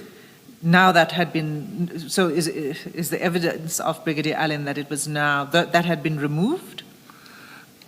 She informed us, if my memory serves me well, that wrapping, are we talking about the wrapping with the markings logos. on it, Yes. logos on it? She indicated that started to deteriorate. And obviously because of the fact that they had to remove some of this powder to actually analyze it, that wrapping then deteriorated further because they literally, if I understand it correctly, they tested every brick. So because they opened those bricks, it started to deteriorate and they decided to remove the wrappings and just put it in other bags that they used then to put the evidence in after they've analyzed it. Do they test all of it? Do they test the 715 kgs or just a sample of it? Commissioner, they cannot test, if they test all 700 of it, there's nothing left. Yeah. So it would be small samples out of each brick, in my understanding that they do test, Commissioner. And here's my follow-up question. Is it not possible then that it is the sample that was used for testing that is missing? Not 136 kilograms, Commissioner. That's not possible, sir. So they cannot use 130 kilograms for testing? No, Commissioner, definitely not. So it's literally grams or milligrams that they use to test, Commissioner. So it's now in powder form, and 136 kgs are not accounted for. That's quite a lot to carry out of the storage room. Indeed. It was quite upsetting to us at the time, yeah. So you say that you attended the meeting. They couldn't explain anything further, right? But was this meeting at the FSL? Correct, Commissioner. And then did you go to inspect the exhibits and the storage space? We indeed were allowed to accompany them, and they showed us the storage facility where the exhibits were kept in. And what did you see there? Lack of a better explanation, chaos. But I don't think in my humble opinion, like the lawyers say in court, my humble opinion is that at the end of the day, one should go and look for yourselves. My explanation of that or photographs of that will not suffice to explain what's going on in those storerooms. It was kilograms and kilograms of exhibits lying on top of one another and roof height. So how would they be sorted? I mean, so it's all in one room, first of all? All in one room. Different bags with the tags on them, as I can explain. I don't know how they would know to go to the back of this facility to retrieve certain items. It's like a puzzle. I don't know how they do it. So you would walk in, and is it on shelves, or is it? Shelves are fully packed. It's now laying on the ground, and they literally walking on top of the bags to get to the bags at the backside of this facility. And is it a secure room? Yeah. There's serious strong room doors in front, and you have to sign as soon as you step if you put your foot into that place, you sign a register to say that you were in there. Are there cameras outside the door? I saw cameras. If they're working, I cannot answer. So that would have presumably been part of the investigation by the anti-corruption section head? I think so, yes. Or to be. And have you been able to do any follow-up on that investigation by the anti-corruption office? So is this an office within DPCI, by the way, the anti-corruption office? That is correct. Anti-corruption, serious anti-corruption is one of the legs, if I can explain it like that, that the DPCI is built on. The call that was made, you say, to the DPCI head office of anti-corruption, was that made in February 2025? That's correct, To yes. investigate? I actually overheard, in the meeting we had at Forensics, I overheard the call that General Kadwa made to, I understand he's no longer in the police, it was General John Matroos, who was heading up that section within the DPCI, and I know that the call was made to General John Matroos. So it's now well over a year later. What update have you had on that investigation and the status of the investigation? I do not have the full status of the investigation, but I'm aware that in last week they took a statement from Warrant Officer Morris, excuse me, and I was approached on Friday, past Friday, to tender a statement from my side on, actually one of the questions that they ask is why was the recount done from our side? But it's explained in my statement. So I said to them that I will deal with it in this week only after I've been, after I finalize my testimony at this commission. Advocate Hasim, did we establish what the street value of the 136 kg missing is? I can't remember if we did. It would... Times 400,000. Times? I don't want to take out my phone, Commissioner. and my mathematical Roughly skills are good, but not that good. 55 million. Around 55 million. Yeah, around there, Commissioner. Okay. Advocate, Commissioner Bandoy laughed at us last week because we got our maths wrong. So we don't want to attempt that again. And if this had now entered, if this now had entered the market, if it was now on the streets, these drugs, would you have been able to pick it up in any way? I don't think so. Reason being, I do not know if it was removed in those blocks where we found it in, because that would be the only way to identify it. But I believe that after the analysis, it was no longer in that block form that we seized it in. So it is, cocaine is a white powder. The end product is a white powder. So it will be very difficult to identify that on the street per se, Commissioners. So there's another incident that happens in February 2025 at around this time that these drugs go missing. There's a media publication, and if I could just ask you to have a look at that in the exhibit bundle. It's at CJC 217.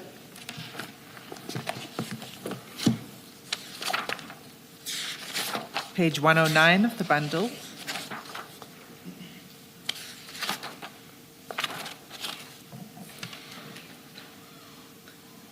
And it's dated 22 February 2025. And the title of this media report is Crime Intelligence Battle, Key Witnesses in Feroz Khan Disciplinary to Face Drug Charges. Right? The report discusses what happened at the Eritton scene and the 4 suspects that were arrested. And it, in quite a lot of detail, including photographs from the scene, including the similar photographs to the ones you've showed to the Commission. But it says more. And if you look at page 115 of that report,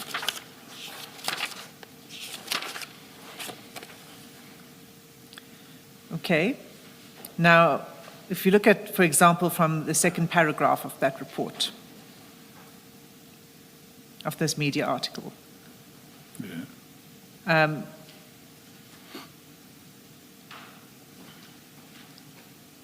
it says the report reveals Nku and Mashaba were in direct communication with an East Rand businessman who appears to have been the middleman between a drug operation in Brazil and local operations.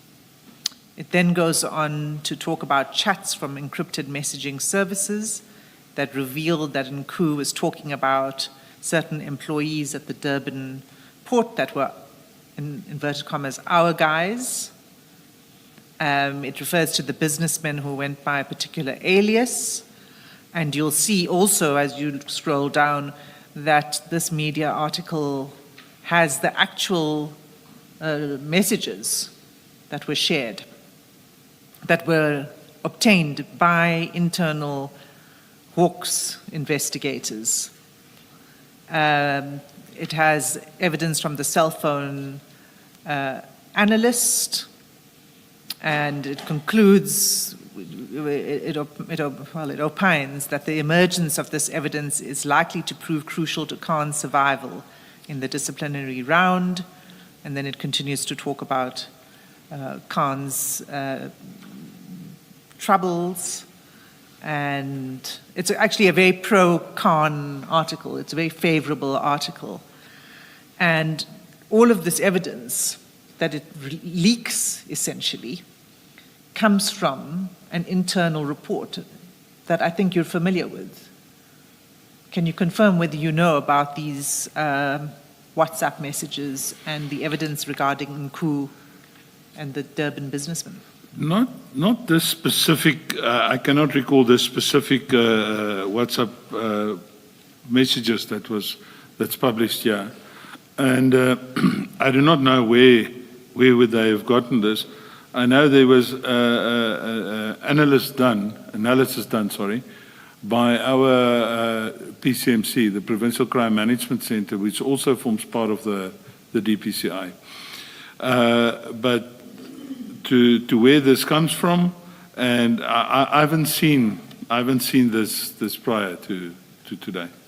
Have you not seen a presentation that provides an analysis of the evidence Not of this specific, but I've seen part of a presentation by the PCMC, yes. Is it similar Yes. evidence to what is Yes, in the similar, yes. So how would information, I mean, I would think that that's quite sensitive, confidential information. Absolutely. How would that be leaked to the media? I do not have an answer, Commissioners. I would not know. It's actually sad to see something like this. What is the risk of it, this kind of leak to an investigation? The risk of it is plain and simple to the fact that at the end of the day, if these type of things are published, it makes it easier for the criminals to see what we're looking at and how we do our investigations. And that would hamper further and future investigations into this type of syndicates. Thank you, Colonel. And then I said I would come back to the Gerber report. Sorry, you were going to continue. Please go ahead. Sorry, if you would allow me, just to take you to page 109 of that same, the first page of that article, you will see that photograph of the black bakkie with the black bags on top of it. Also in front of it, that is not captured in Warrant Officer Wood's sketch of the scene, you would see a marked police vehicle parked right in front of it. To the left of the police vehicle is that red Kia that is in her statement, in her drawing. But the police vehicle by then has been removed.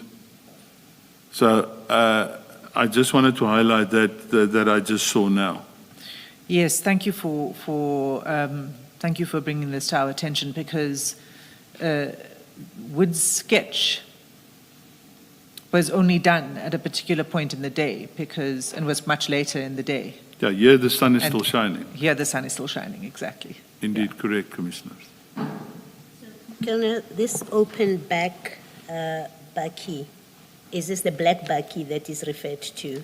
That would be correct, Commissioner. So Mashaba and them would have transported the drugs open in this way, if they had had their way? That looks like that, Commissioner. Yes, ma'am. Okay. And without protection? I cannot answer to that, ma'am. Yes. I do not know what their plans were at that stage. Thank you. And just remind us, the police van is the one that prevented the black Nissan Bakkie from leaving the warehouse. This is what I found when I came on the scene and I asked what's going on here, and it was explained to me that that black Bakkie apparently wanted to leave, so it was blocked in by a Boyson's police van. Yeah. Yes, Commissioner. Going back to the FSL, the drugs that cannot be accounted for, the one, I think it's 136 kilogram that cannot be accounted for.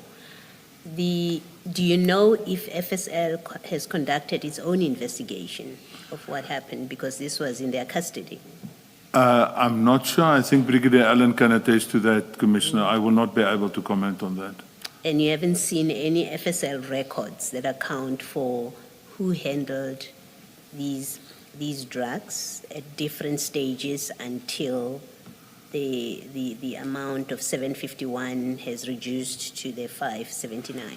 You haven't seen any records of that? The only records I could see was the 212 statements by the analyst of people handling the drugs, Commissioner. Apart from the 212 statements where the people's names appear that did the analysis, I'm not able to give any other names. Okay. Thank you. Thank you.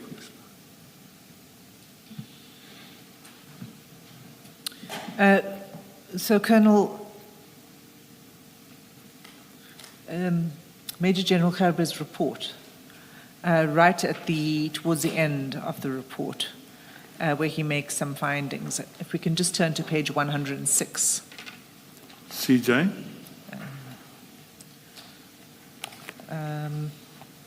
Gerber, CJC 216.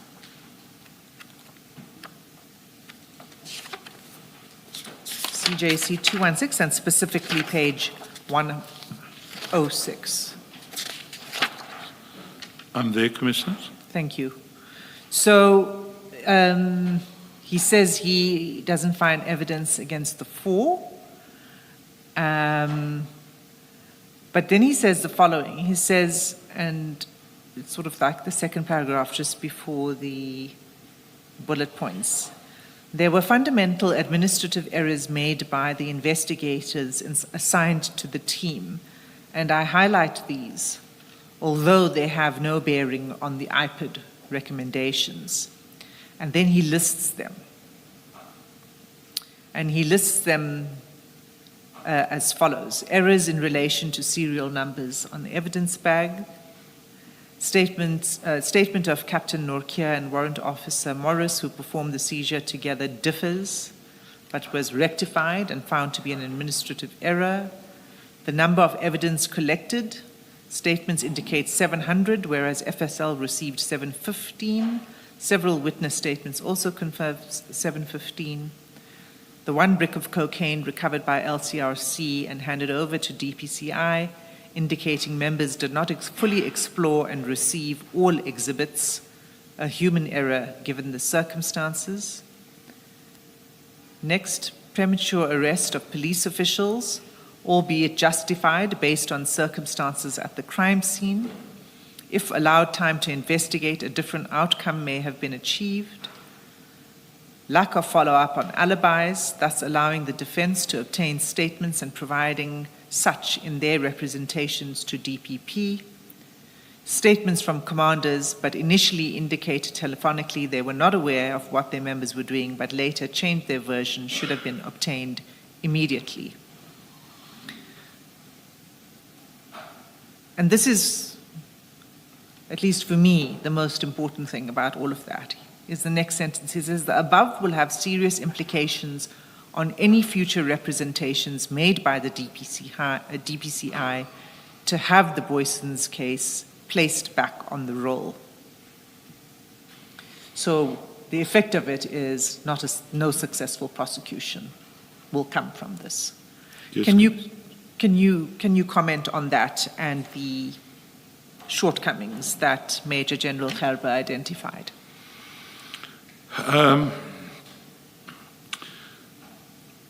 I'm not sure when he refers to errors relating to serial numbers on evidence bags. I'm not sure what he actually means by that. Statement from Norkia and Morris, that error or the differences between their statements must have been rectified in my time of absence.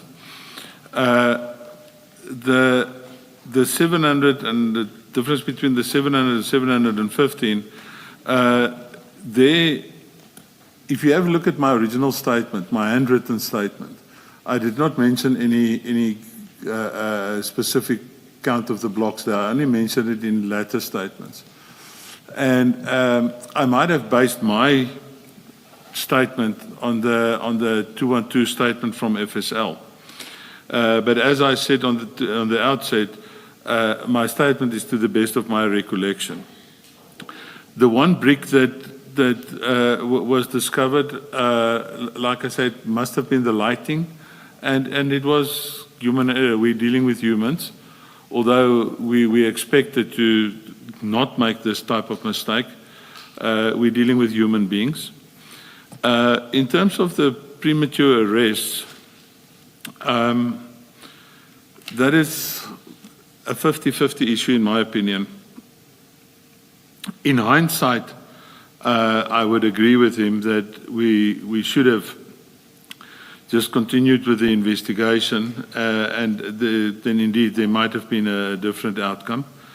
But that is in hindsight. You know, sometimes we need to make decisions on a crime scene within minutes or in a very short space of time, and then fortunately or unfortunately we then have to live with our decisions that we had to make in a very short space of time. The lack of follow-ups on the alibis,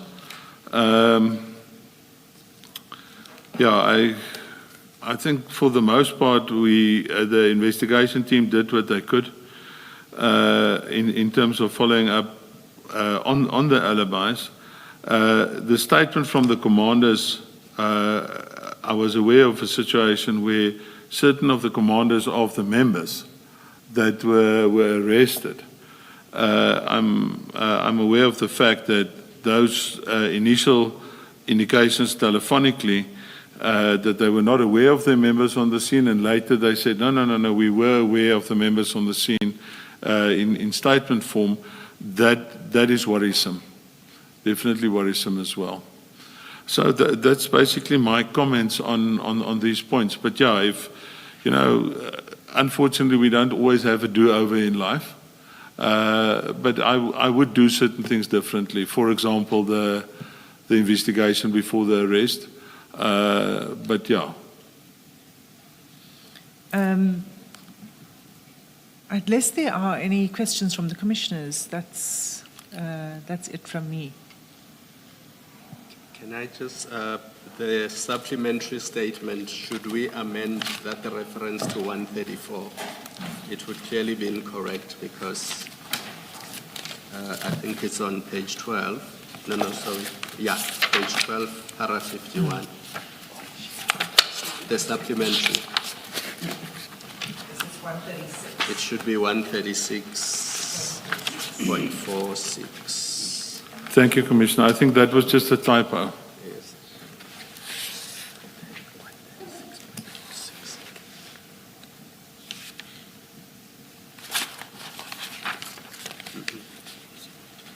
I think it's in paragraph 51, it's the same thing. Yes. Yeah, that's where I was. 51 and 52. Yes. Both 51 and references. 52.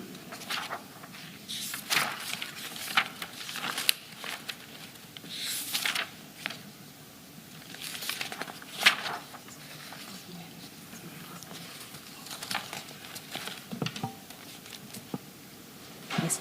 Colonel, when you started very early on in the day, you mentioned, and I think this was in the general discussion before you got into the statement, that to date no arrests have been made. Was it in relation to the drugs themselves, the seized drugs, or members of the SAPS? Commissioner, on the scene, as indicated, there were 4 people arrested. In the interim, that case has been removed from the roll after representations. And after that, I'm not aware of anyone else that was arrested on this case relating to the exhibits, relating to their conduct and the like. Okay. And disciplinary action against Mr. Mashaba and the other 2 members? I'm aware that there was disciplinary actions. I cannot recall which one. The one was one of the officers. I think it was the officer from, not the national one. If the advocate can just maybe assist me. Was the guy driving the black bakkie? That was... Makhane. Yeah, I think he was suspended. But I'm just talking of things that I heard, Commissioner. I cannot testify to that fact as a fact. And do you know whether any of them or all of them are still in the employ of the state? The traffic chief and the I other think the members? chief is. Okay. And I know at least one of the SAPS members are still also employed. I'm not sure about the third SAPS member, the second SAPS member, Commissioner. Thank you. Thank you, Karen. Thank you, Commissioner. Thank you, Mr. Sim. Can I take you back to page 109 of the exhibits bundle?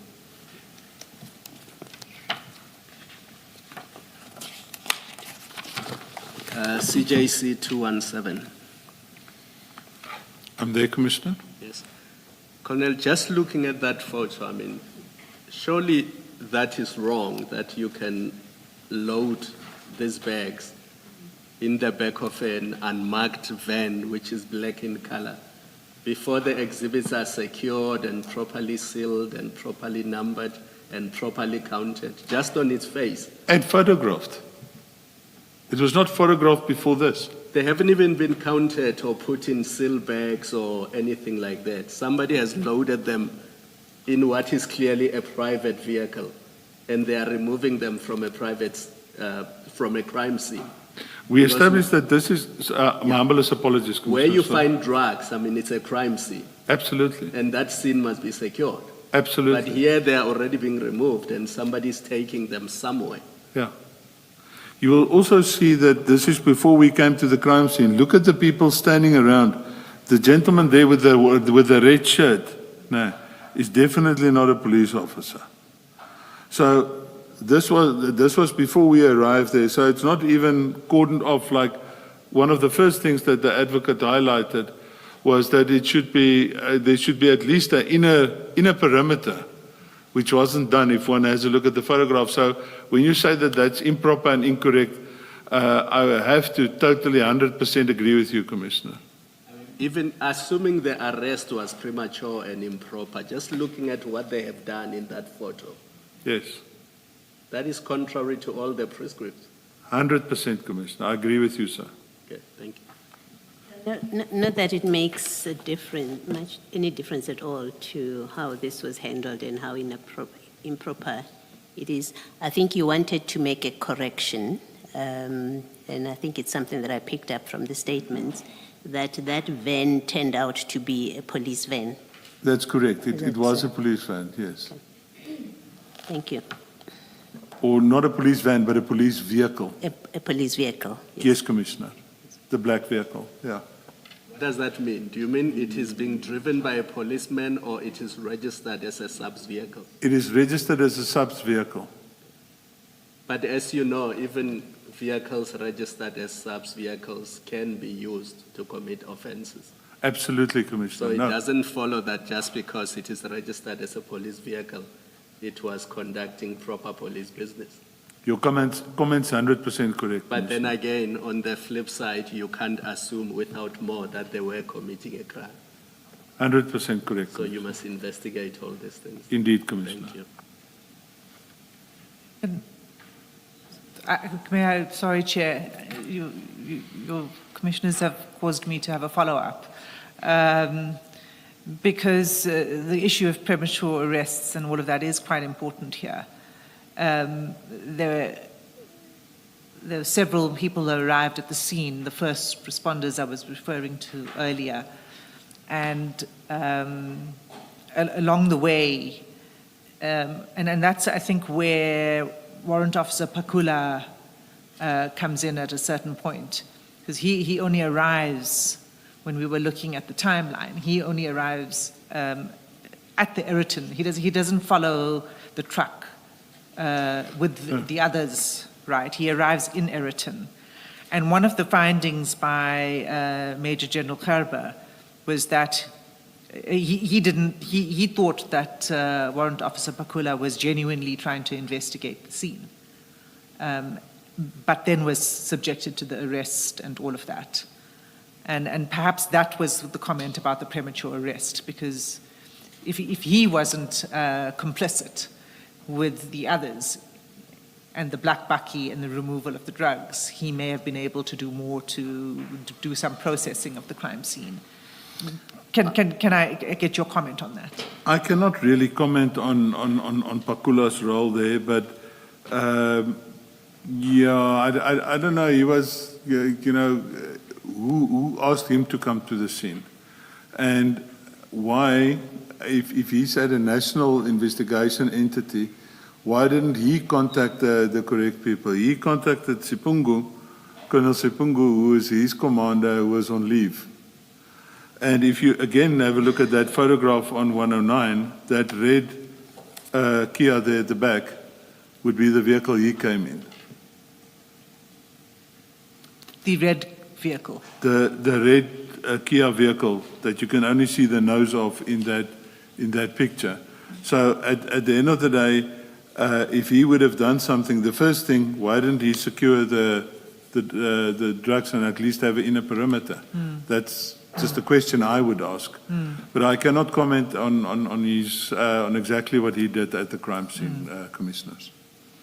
No, that's fine. I think that it's based on Major General Kharba's interview and then the statements he took from Officer Pakula, who explains what he did and calling the jock and that kind of thing. So I just wanted to clarify maybe what he understood as being premature arrest. Thank you.